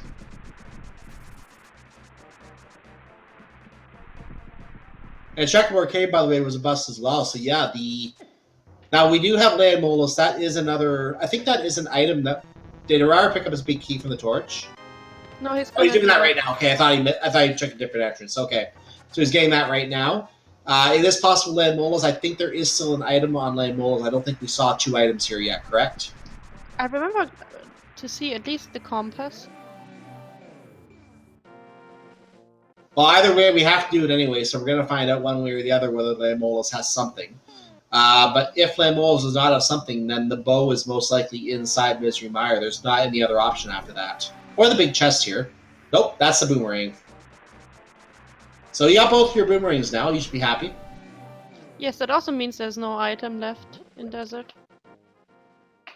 This is just a crystal clear. So it has to be in Misery Mire. Yeah, absolutely.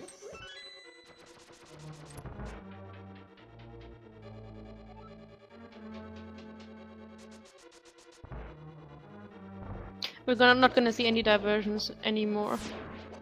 We're gonna both. Gem forgot the big key. It looks like Gem forgot the big key. That's gonna cost some time. I don't think he picked it up.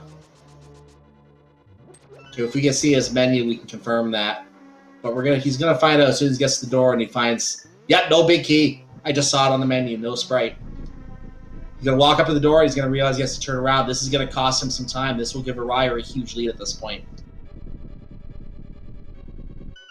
Something is missing. The big key. That's what the seed did to the runners. A good catch by Wolfie Dragon calling that out in chat. I noticed that as soon as you mentioned it. And very good call there. Turns out the only way he could have caught up so fast. This is going to cost him a lot of time. It will take an execution error of some sort by Eriror now. That was Gem's execution error. Will Eriror make some kind of similar execution error somewhere else and let Gem catch back up? Only time will tell. If he does, then probably before Ganon's tower. Very likely. Because when you see him play the tower, you know, it's usually just really, really sweet. It's worth noting as well that Gem has to still get the big key out of Palace of Darkness, so this is going to cost him more time. At this point, I would say Eriror has a huge lead, because Eriror is going to be able to go straight to the back of Palace of Darkness once he has that bow.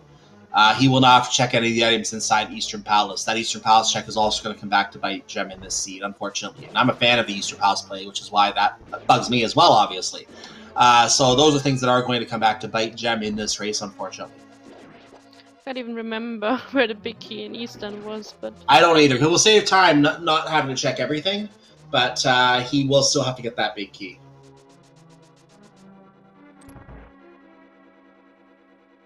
All I know is that he did not have to hammer jump into the Dark Maze for it, so he will save at least a little bit of time. And Eriror is now doing his search for the bow. He knows the bow most likely has to be in here. And that will put him into go mode. That's a key. So everyone's focusing on Eriror's side right now to see where he finds that bow. We need to know where that bow is, because that is going to unlock the rest of the seed. As soon as he finds that and the big key from Izumaru, he can go straight to Vitreous. There's another small key. That's not what we're looking for. There's the one under the pot, so he now has 3 small keys. He can go to the left. He can go to the left side, the firelock side. Did you not say the bow was in Vitreous? I said that was a possibility. Originally, I said pedestal, but I said it could be on Vitreous too.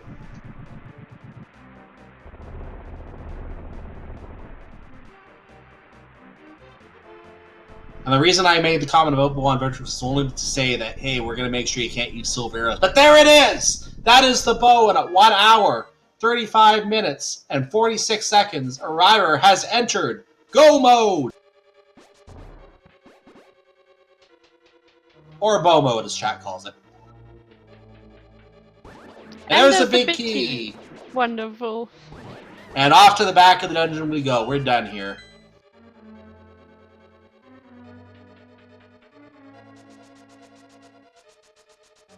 Goes to trip the switch so he can get back out.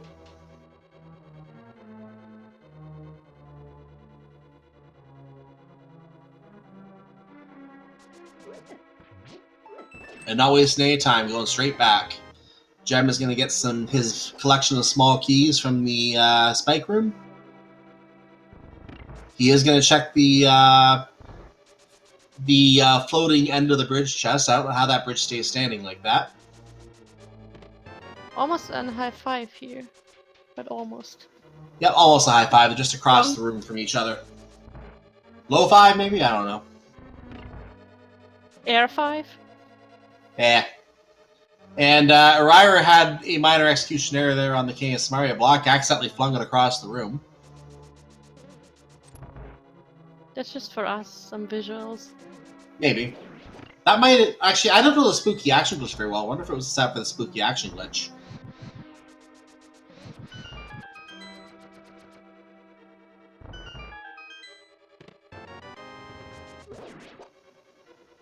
He is doing spooky action.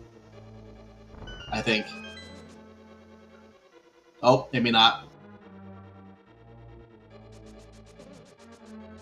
Okay, I lied. It's so sad when the antivirus only give you a heart. Hey, it's better than bees. Okay, yes, that is true. I mean, that's what you get on insane difficulty. If you want bees, go have fun. Next tournament, then.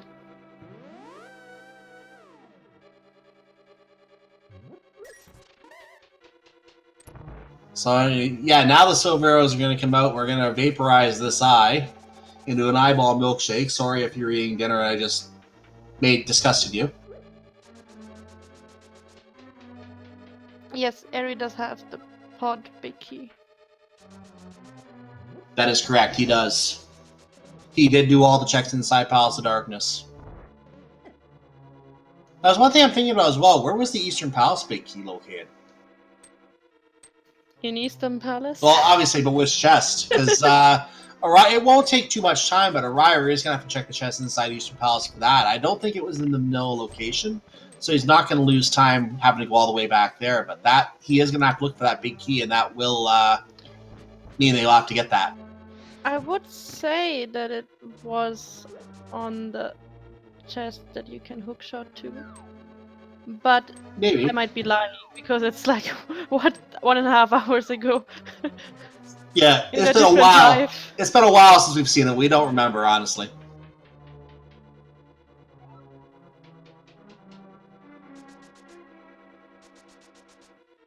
The only thing I actually sure of it was in Eastern Palace. You know what? I think you were right because we're being told it was on the right side. So that must have been the hookshot chest.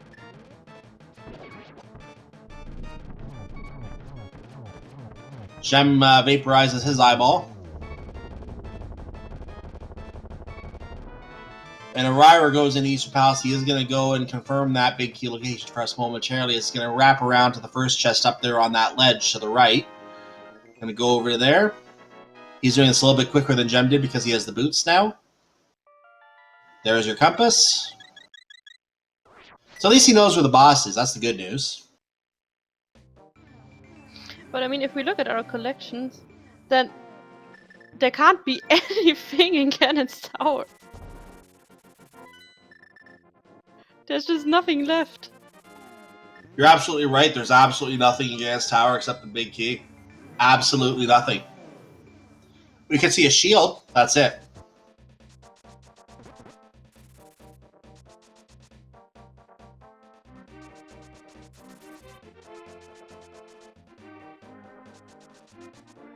Oh, and I actually we have something pointed out that I did neglect to mention, and I don't know if you mentioned it when we were talking about the differences between the difficulties. It is being noted that even though Jem and Eriror did pull out the what you would think would have been the silver arrows against Vitreous, they don't work on Vitreous the same way that they would normally in normal mode. The silver arrows only work to that effect on Ganon. So that is one difference that I did not point out while we were doing the Vitreous fight. No, we pointed that out when they picked up the silver arrows, but it was nice to remind people. Yeah, it's good to remind that just in case. Because anyone could be coming in late thinking, wait a minute, they're on hard difficulty. Why are they saying silver arrows? That's what we want to just make sure, obviously, everyone's caught up who's coming in late, too.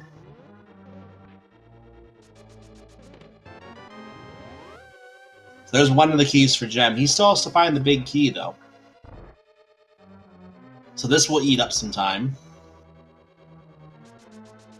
The only good news for Jem is he can go straight to the back of Eastern Palace. But at this point, Eriror had a bit enough of a lead that I don't think it's going to affect him having at all here. Jem's going to be the one to lose more time looking for this big key than Eriror did looking for his big key. So at this point, these are the last two dungeons. Eriror is going to be our first runner getting to Ganon's Tower at this point. We're pretty sure of that.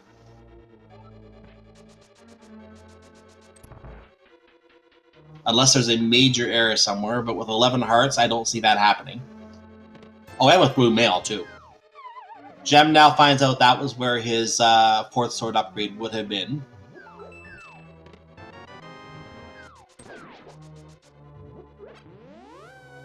That was where Eriror found the Master Sword.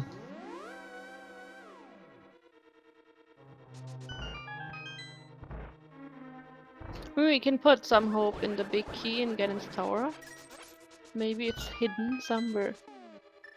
It could come down. It could come down to a right side, left side play. You're absolutely correct.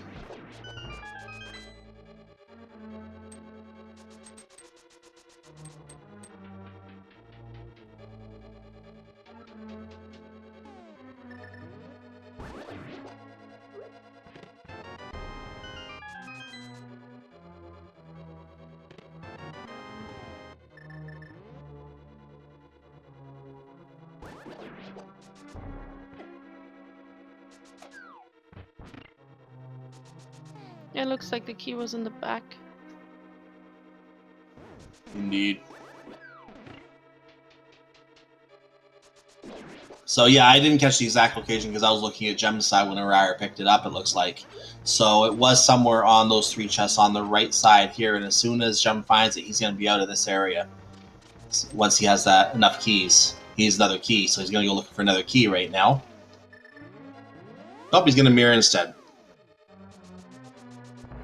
But in all fairness, if it's not key sanity, usually you don't remember every big key location. You notice that he took a second to wander around thinking, wait a minute, that was the big key. Am I good to go?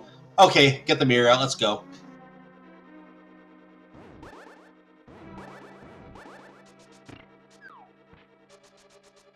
Meanwhile, Eriror is about to take on the final of the 10 dungeon bosses. He's about to take on the King, who likes to hide his face because he's very vain, you know? Doesn't want anything happening to his beautiful face. So we're going to gingerly get him to remove that mask here. It takes a little bit of you know, courage, and there we go. That mask is off, and now we're just going to, you know, kill him.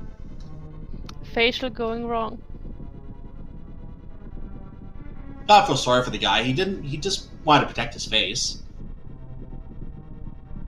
And his green eye. That gem on his head. His alien brain. And by the way, ladies and gentlemen, get your guess. Actually, let's start the game right now before I say it. We're going to need to get your guesses in chat as to where you think that big key is in Ganon's tower. We have 22 chests it can be in. We are going there right now, I believe, to find out where that key is. So get your guesses in. Where do you think that big key is today? I say number 7. And of course, I'm going to say it's always 11 because, well, always. For me, that usually is in Tower Room, or not Tower Room, in Rando Room. So we'll see what route the runners or Ryder decides to take, and where that ends up today. I like Compass Room, but it's rarely that it's Compass Room. The way this seed has been, it's got to be Tower Room. That would also mean I'm wrong on 11. It would be 22 at this point, unless the rider decides he feels behind and decides to gamble along the way, and it turns out to be there. Or at least behind ice almost, because you have to work for everything, right? Yeah. Actually, if it is that Tower Room and Gem makes the gamble of that, knowing that he made a couple of execution mistakes, that could save him in this race if that's where it is. So he may make that big key gamble. We'll see what he decides to do. He still has one more dungeon to go before he gets over there, though. Eriror is going to have a sizable lead at this point. Now, it is worth noting again, this is a 3-game series. You see those dark Triforce icons underneath the screens next to the trackers? Those are the number of wins. Once you get 2 of those lit up, you win the championship at this point. This is the final matchup in the German Link to the Past randomized 2019 Turnier or Championship. And we are going to be crowning a winner after this series. Game 2 is Wednesday at 3 o'clock Eastern Time, same time as today. And if needed, game number 3 will be Friday, 3 o'clock Eastern Time. Those of you watching on YouTube, they will follow immediately after this race as they are played. So stay tuned for those if you're watching on YouTube. This is a series that is going to be commentated both here on the English Speed Gaming channel, we're on Speed Gaming main channel today, and also on the German Speed Gaming Deutsch channel. So make sure you go to that channel if you want to see the German commentary. This is a German tournament, after all.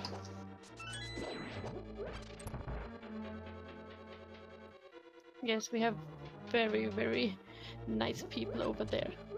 They don't bite. Most of the time.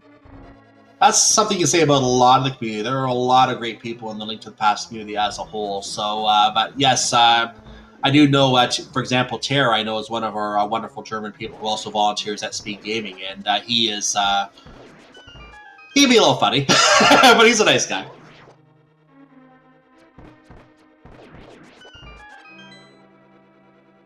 So Gem is taking on the 6 armored knights right now, and they're a little more armored today because the silver arrow is not going to work on them. So we're going to go ahead and kill them right now, and Gem is on his way to Ganon's tower after he has his crystal celebration. Ryder, meanwhile, I didn't see what the first 2 chests were, but I'm going to assume they were not the big key. He did not do Tower Room, I don't believe, so we should be on 2 right now. That means we should have stopped the game. Why didn't I stop the game? Let's do that right now.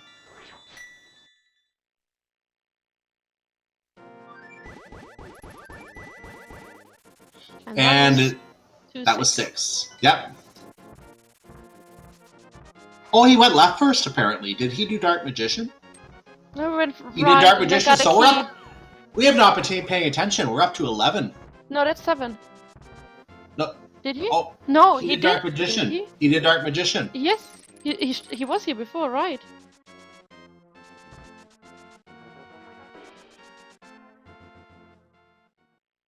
I'm so used to seeing him not do that. I'm not used to Dark Magician either. I'm not used to it either.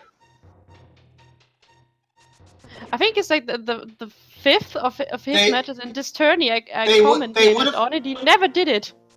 A note to Lumberlama, there are 2 more chests that would have been done in the 1 room on the way to Compass Room. So yeah, it would have been 11. That was 12 right there. I do know the routing, I just didn't notice what route he took. That was on me. So Gem on his way to Ganon's tower now. Will he do the Dark Magician route? Will he do a more direct route? If he does the more direct left route, it will save him some time. But it's a lot of time he has to make up. He has to rely on an execution mistake from Eriror right now, or he is effectively out of this race.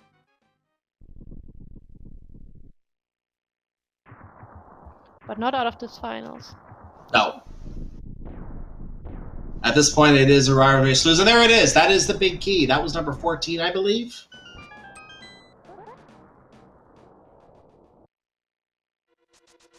And chat calling for a towel gamble on Gem right now, but Gem is going left side. He will get that big key quicker, but it will take an execution mistake by Eriror in order for Gem to catch up at this point. It is Eriror's race to lose at this point.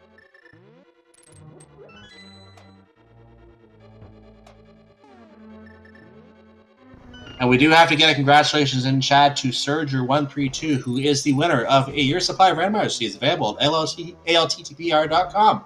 Please go there to redeem your prize. Note that they are only valid until the next version of the randomizer, and if your randomizers last more than 4 hours, please consult the spoiler log and, you know, all that.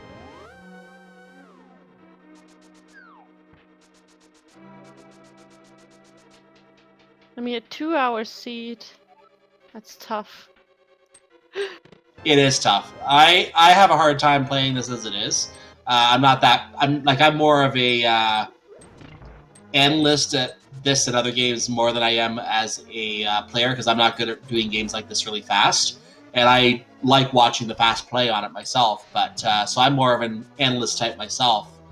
But it looks like Gem is also doing the Dark Magician, and this can be tricky to do if it's your first time doing it. We've never done it before, figuring out the route to take to do this.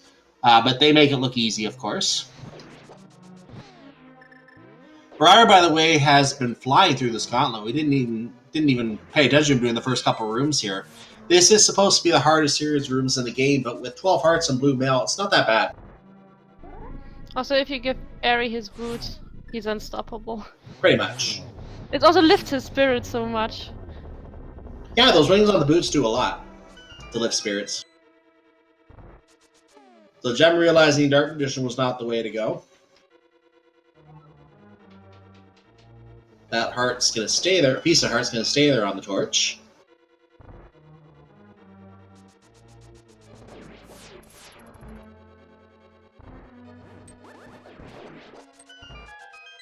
Did Eriror actually not pick up the Cane of Verna?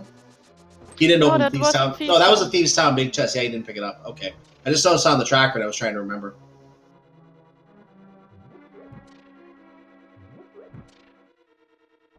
Yeah, he left the right things behind. Yeah, he made the right call on what to skip today. And sometimes that's all it takes to win a race. Like, next time it could be Eriror making the play that's useless and Gem skipping it, and Gem could win based on something like that as well. So that's how randomizer works. That's why we like it so much. Indeed. It's not just this randomizer either. We have, like, there's a Zelda 1 randomizer, there's a Final Fantasy randomizer.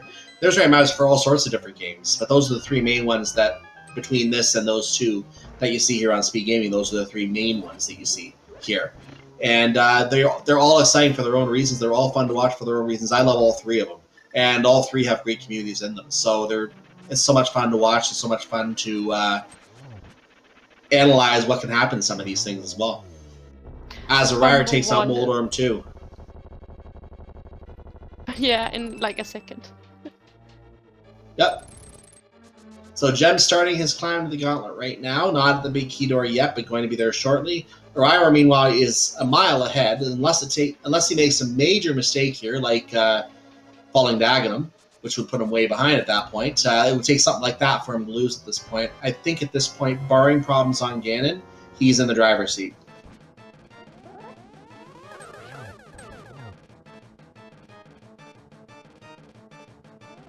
So that was 2 on the first shot, and there's a blue ball. 1 blue ball.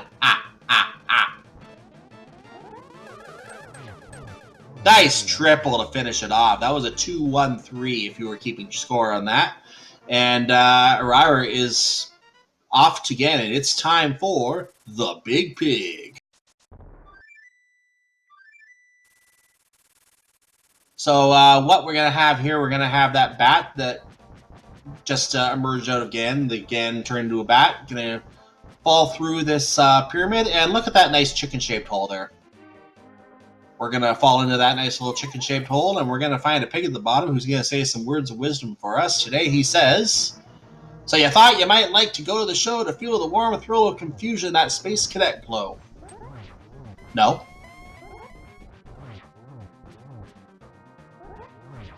I like Gannon more when he talks about food.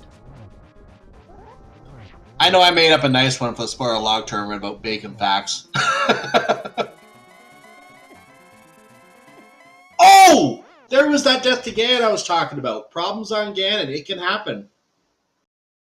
Now, he's still way ahead. He's probably panicking now, but he is way ahead. He can do this. He can still win it right now. Now, he is going to be on a different Ganon cycle than the previous one, so whatever Ganon would have done on the previous cycle is no longer at play. The first cycle is seeded for both runners, so it's the same cycle. It's the same with Aghanim as well, if you fight him in Aghanim's Tower. So, Eriror is going to be on a different cycle now. They will be seeing different cycles. He's down to 1 heart again. He could take another death. This is not over yet. He should be fine now, but a rogue fireback could still hit him. We don't know yet.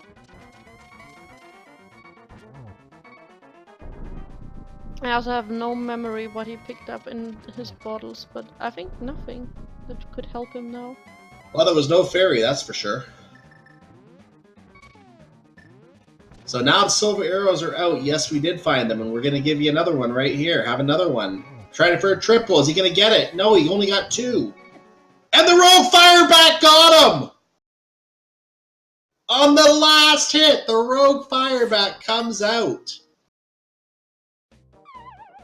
Making this so close. Jesus Christ. Gem is still about another 1 or 2 more falls behind. Ryder does have to do it now, or he's going to risk this being a lot closer than he needs it to be.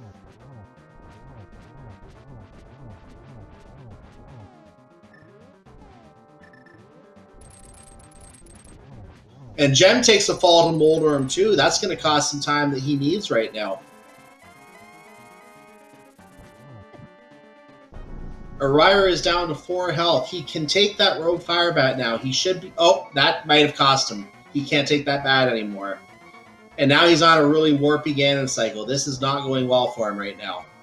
Ganon, stand still, please. Stand still. Thank you.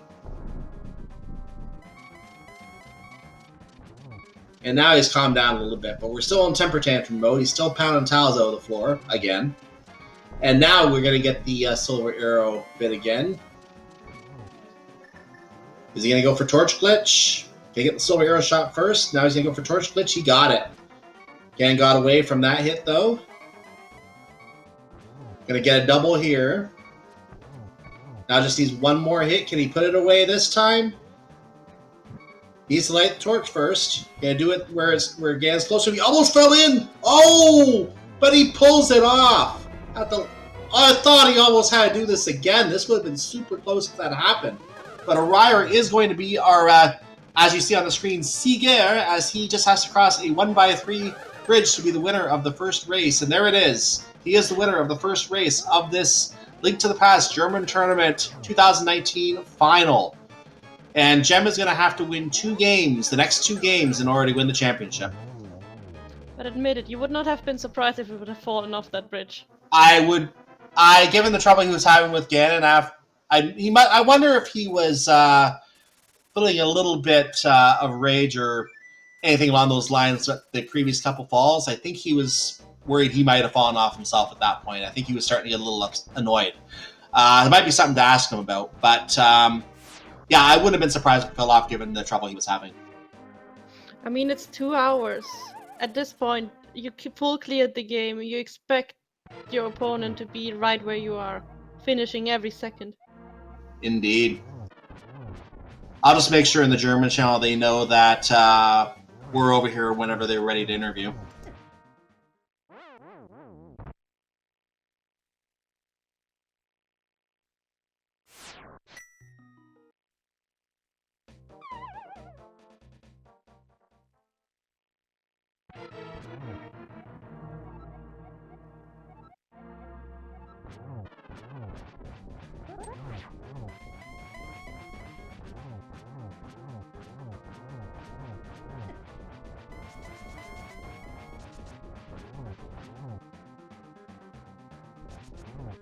So we're just getting that set up right now to make sure they are able to come over here.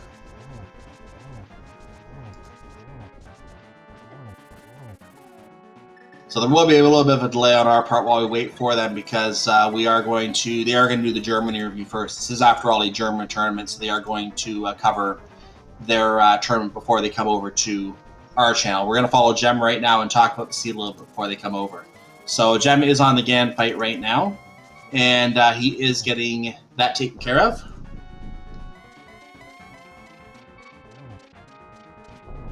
We're on the temper tantrum phase right now. I think this is his second attempt. I think he took a fall too. Am I correct?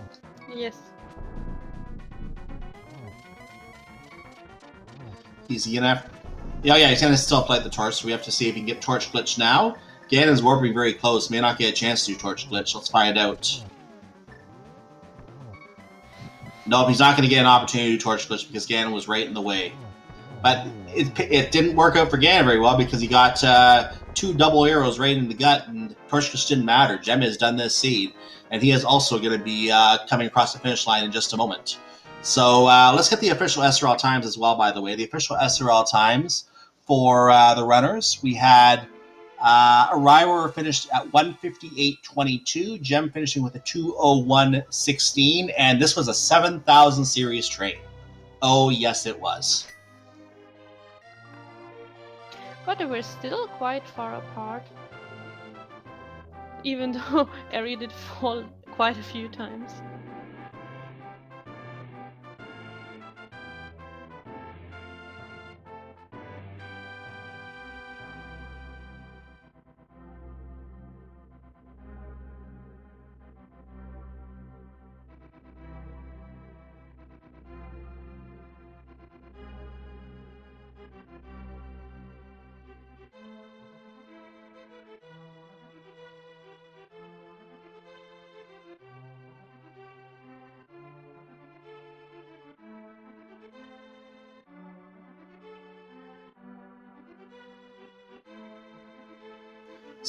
So since we're going to have a bit of a delay while we wait for the runners to interview on the German channel, what were your thoughts overall on that seed? That was, in my opinion, a fairly linear seed. They pretty much had to go where the seed wanted them to go. Is that what you would take away from that? I mean, it's not just linear. I mean, they literally were required to clear the whole game. Absolutely. What could they have skipped? Yes, I mean, Swamp was the only thing they could have skipped. And both runners absolutely could have skipped that. We were at the point that there were so many items needed that we were almost sure that the pedestal was going to be required, but we got baited by that. What I said it's a mirror. He's gonna bait you, but I mean, it still helps. I mean, clearing Pod and Eastern in one go is always nice, so. And that both did it anyway. And that was something that the seed was trying to avoid them doing today. And both runners did eventually. Jem did it earlier because I guess he does the Eastern Palace play, and it didn't work out for him today, unfortunately. But Eriror eventually gave up on that play and decided he had to go to Palace of Darkness. And Palace of Darkness turned out to be a total bust as well. All you were getting was the keys and the big key and going to kill the boss. So this was a seed where if you had the spoiler log format and you knew where everything was, you would know that the bow was in Misery Mire, and you would be looking to find the way to get to that bow, because you know there's nothing in Eastern Palace, you know there's nothing in Palace of Darkness. And at that point, it's just a matter of, okay, how can I get to this bow? How can I get to get these dungeons done? These are going to be the last dungeons I have to do. They would have known that being able to see the spoiler log. So that's the huge difference, where a format like that could have made a seed like this into about a 55, 60-minute seed, knowing where everything is.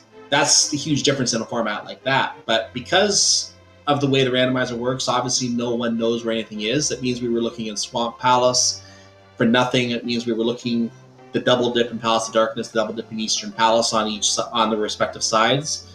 And things like that just caused a lot of checks that weren't needed.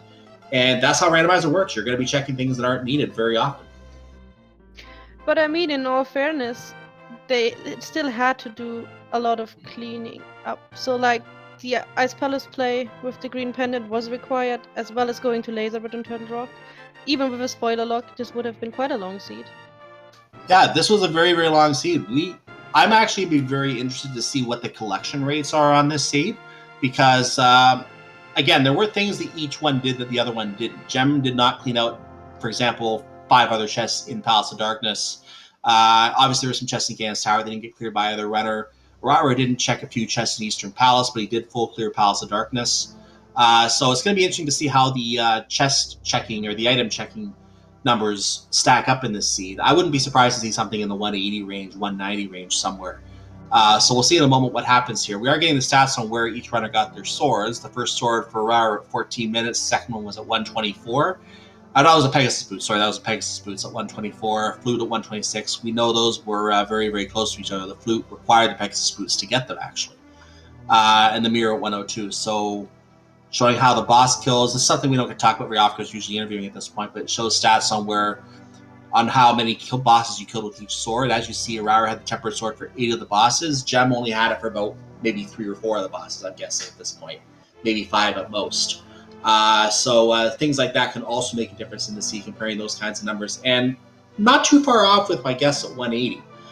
Looks like Eriror collected a 171 out of 216 today. So that means that there were still, and this includes out in the open items that weren't picked up. There were about 45 items that he did not pick up in the seed. 45 items not collected, which is kind of mind-boggling given that we found everything in the seed, including the Cane of Burna on Gem's side, which is only one of those items. So that means there's a lot of bombs, a lot of arrows, a few pieces of heart that were not found anywhere. And those are all the items that Eriror has not picked up, plus that Cane of Burna and one of the bottles. Yes, that one bottle. Shameful. No, but I mean, it's rare that you have basically no unique items left from Cannon's Tower, but it happens. It does happen sometimes. So it's just how it works sometimes. You're going to have that case where everything is so linear, and then there's all those items that you don't have to check because you're not going to ever come across them. It's very, very unlikely you're ever going to see a 216 out of 216 unless you actually have some kind of special rule where, hey, guess what? Let's play the rule where you have to get everything. If you don't get everything, you don't win. No one ever plays that because it's slow. So that you're never going to see that. It's still sad for a boots required seed. Like, you find out like 20 minutes in that boots are required, and you still have to wait 1 hour and 30 minutes to get them. That's just bitter. Yeah, it is absolutely better. Required was the double dip in Desert Palace because of the myths. The rest, I mean,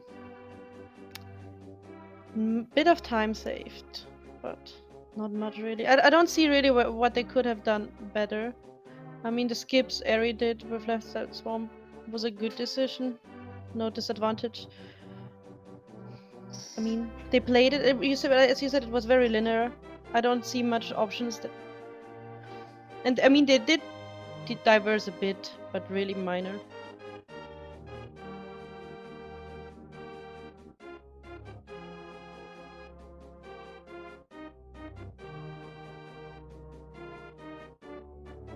So we're getting the stats for Gem right now, and actually I was completely wrong. He got the Temper Sword for a lot of bosses that I didn't even comment. I was completely off on that. He only had 7, whereas Eriror had the Temper Sword for 8. But what made the difference was the Master Sword. Gem had the Fighter Sword for more bosses than Eriror did.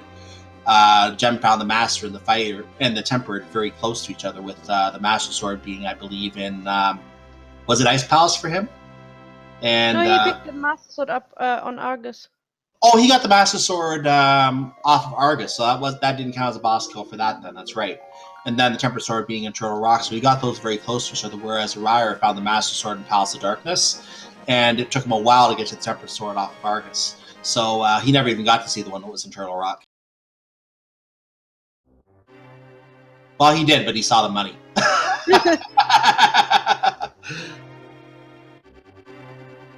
Yes, I mean, they full cleared the dungeon after all. They didn't know they could leave after the boots. And who would have risked that? So I have made Dammy, our tracker over on the German server, aware that he is welcome to idle with us so we can get our reviews in as well, and he knows when to finish then.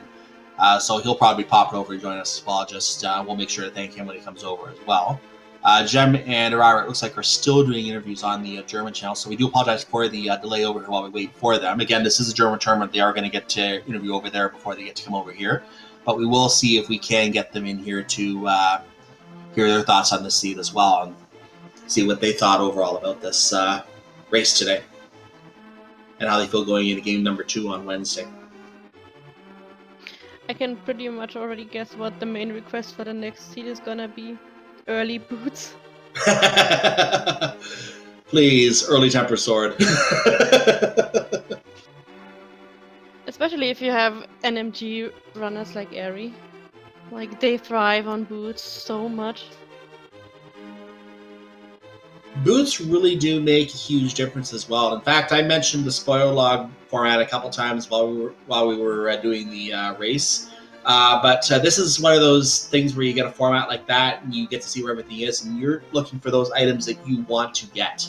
If you know those boots are locked somewhere in Mimic Cave, for example, you're immediately looking for the quickest path to get to Mimic Cave so you can get those boots in your hand, or on your feet, rather. So that's the huge difference with a format like that. Now, it looks like they are finishing the interviews over on the German side, so I think we're going to be getting our racers over here momentarily. In fact, I see them in the channel right now. Eriror and Jem are both with us. GG to both of you. GG. Yeah, GG. Thanks. So, so we'll start with Eriror. What were your thoughts on that seed today? Well, it was a seed, most definitely. I think once you find the hook shot, it all becomes a bit more straightforward. Even though it's not great because there's a lot of stuff that you can clear for nothing. You get like the entire Swamp Palace and all the mirror spots that actually led to nothing. Other than that, I mean, once you actually full clear everything at a reasonable pace, it's not too bad, despite having to clear everything. But yeah, the cape is just at a very awkward spot, considering the items we have. And then going to Jem, the linearity of that seed was rather noticeable. There were a lot of places that both of you actually, I should say, ended up going that were not needed. For example, Swamp Palace, you both did that and had nothing. But there was one noticeable thing that I saw Jem do that Eriror did not do, and that was that Jem did the left side of Swamp Palace and Eriror did not. Goes straight to Ice Palace. So what was your thinking, Jem, behind doing left side? Did you truly think that something was hiding there? I don't know. I just believed in the mirror, basically. Hadn't led to anything yet, and there weren't many spots left for the mirror, so I just went back in. That's basically it. Yeah, I actually probably would have done the same thing. The mirror, like the way this scene was going, it seemed to be screaming with every single item, you're going to find something in this dungeon next. And it seemed to be screaming in that kind of path the entire way. You both did the blind pedestal pull. What was your reaction, Eriror, to finding the blueberries there? It was pretty expected. I mean, the boots led to the flute, so the flute would probably lead to the bow. But after you find the boots, there's not that much open for me at that point, so I might as well just finish Trinex and pull the pedestal. I mean, you're not going to leave the pedestal once you beat Torok, so you have to pull it, I think. No, I was absolutely certain, because we were trying to figure out the pedestal options, and someone actually asked as we were going through Ice Palace, has there been a pedestal check yet? We're like, no, there hasn't been. And we're thinking to ourselves, what is still there? Oh, well, we have the bow. We have the ether medallion, which I specifically brought up. We had the what else was there still? The flute. The boots. The boots, yes. Yeah, I said the flute, and I think there was one more item, but that one couldn't be on the pedestal. So we had 4 items still possible on the pedestal at that point that could have been there, and we were like, this must be a pedestal seed. I had it down in my head between what I saw on both sides. This has to be a pedestal seed. So I was absolutely stunned when those bombs came out. Even after we found the flute from the mirror and we knew Mizramar was open, I thought, see, really, the bow has to be on the pedestal. When those bombs came out, I think I was almost rendered speechless from that. We were also sure about the Quake being either in Ice Palace or on the Green Pendant. So we had high hopes, but it was still a fun seed to watch for us. I mean, it was very, very long. I mean, I guess you both noticed that very well yourselves. I mean, it's really, really tough if you don't know when it's gonna be over. I mean, at 2 hours? any second can count. And I mean, Yeah. it was a bit fishy in the end with the few Hugs deaths. Yeah, I- those Gandas could have cost you if it was a lot closer. That's for sure. Oh yeah, I mean, I know that very well. There's no need to tell me that. I mean, I was literally shaking at the end. I mean, I just ran into everything. I don't know what happened. Like, if I run NMG, I usually don't have the problem. But I think part of it was that we didn't do ice armors in GT, so you don't have a set art variable for the Ganbats. So they spawn in, like, they go towards you in a different order than they usually would in the vanilla speedrun. And that threw me off, even though I did know it was coming, but it still threw me off a bit, and I just hugged everything. Were they really in a weird pattern though? Because you did armors like in EP just before, right? So it should be fine. I think Gem did I Armos saved him quick last. though. I saved him quick after that. Yeah, Gem did that's Armos besides last. it. Okay. That's actually a good point. Maybe I just shouldn't save him quit after that. On the other hand, I don't know if that matters, because I think the counter even continues because of the cutscene afterwards. Because you're still in the same... It might be. I'm not sure. I might have to rewatch the video. But I think Scotch talked about that in the video.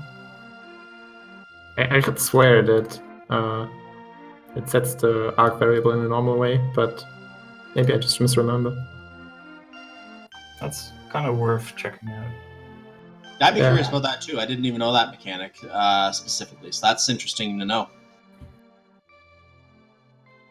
I mean, variable or not, it was mostly coming down to nerfs. I mean, someone, we might not mention the name, might have forgotten a big key when trying to clean desert. Yeah. That sucked. I also noticed just now, I was reading Eriror's names when they came up, and I'm thinking, what are those names supposed to be? And I just looked at them again right now, and I realized that you guys were doing a little bit of, screen sniping on your file naming today. Yeah, he decided to only give me a piece of heart this time, but I'm sure at some point we'll get it. Yeah, one day. So, do you have any special wishes for your next seed on Wednesday? Boots a little bit earlier, mostly. You called it. Yeah. A seat in which I will win. I just hope there will be good matches. But... Well, we'll let you go because it's been a long seed. Any last thoughts before we do that? Thanks for the commentary and all that stuff. I mean, that's probably you hear that every single time, but it's still a lot of work for everyone involved. So I really appreciate it.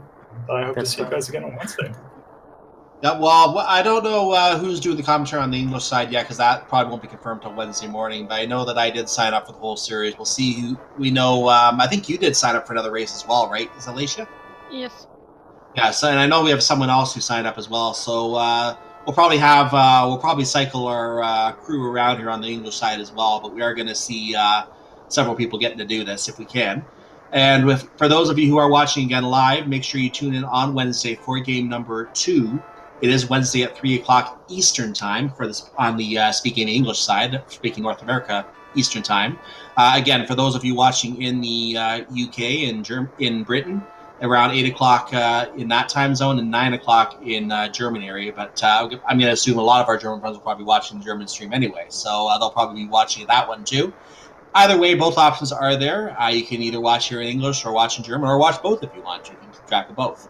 French. And I didn't realize French was doing it. That's good to know as well. I didn't know French was doing it. So with that said, I guess we'll go ahead and we'll call it there. I just want to remind you again, come back on Wednesday. And game number 3 will be Friday. We'll talk about that more on Wednesday if it is required on at that time. Those of you watching on YouTube, game number 2 is going to follow this game. For those of you watching live as well, let me just bring up the schedule to see what else is coming up very quickly today before we close out. Looking at the schedule very, very quickly, if I can get it to load, which it is not. Actually, I think I know why that is. I'm going to bring it up in a different window. There it is. So coming up on this channel, we do have some Super Metroid Double Anti-Bingo. That's going to be coming up at 6 o'clock Eastern Time in about 40 minutes. On Speed Gaming 2, we're going to have Star Wars Episode 1 Racer going on. There's a tournament going on in that right now. Series of best of 9 races going on different tracks on that game. Really fun to watch. I've watched a few of those. Later on tonight, there's some more Link to the Past overworld glitches going on, and a daily race, which is a miscellaneous category, still to be determined. That will be on Speed Gaming 3 later tonight, and some other events going on as well.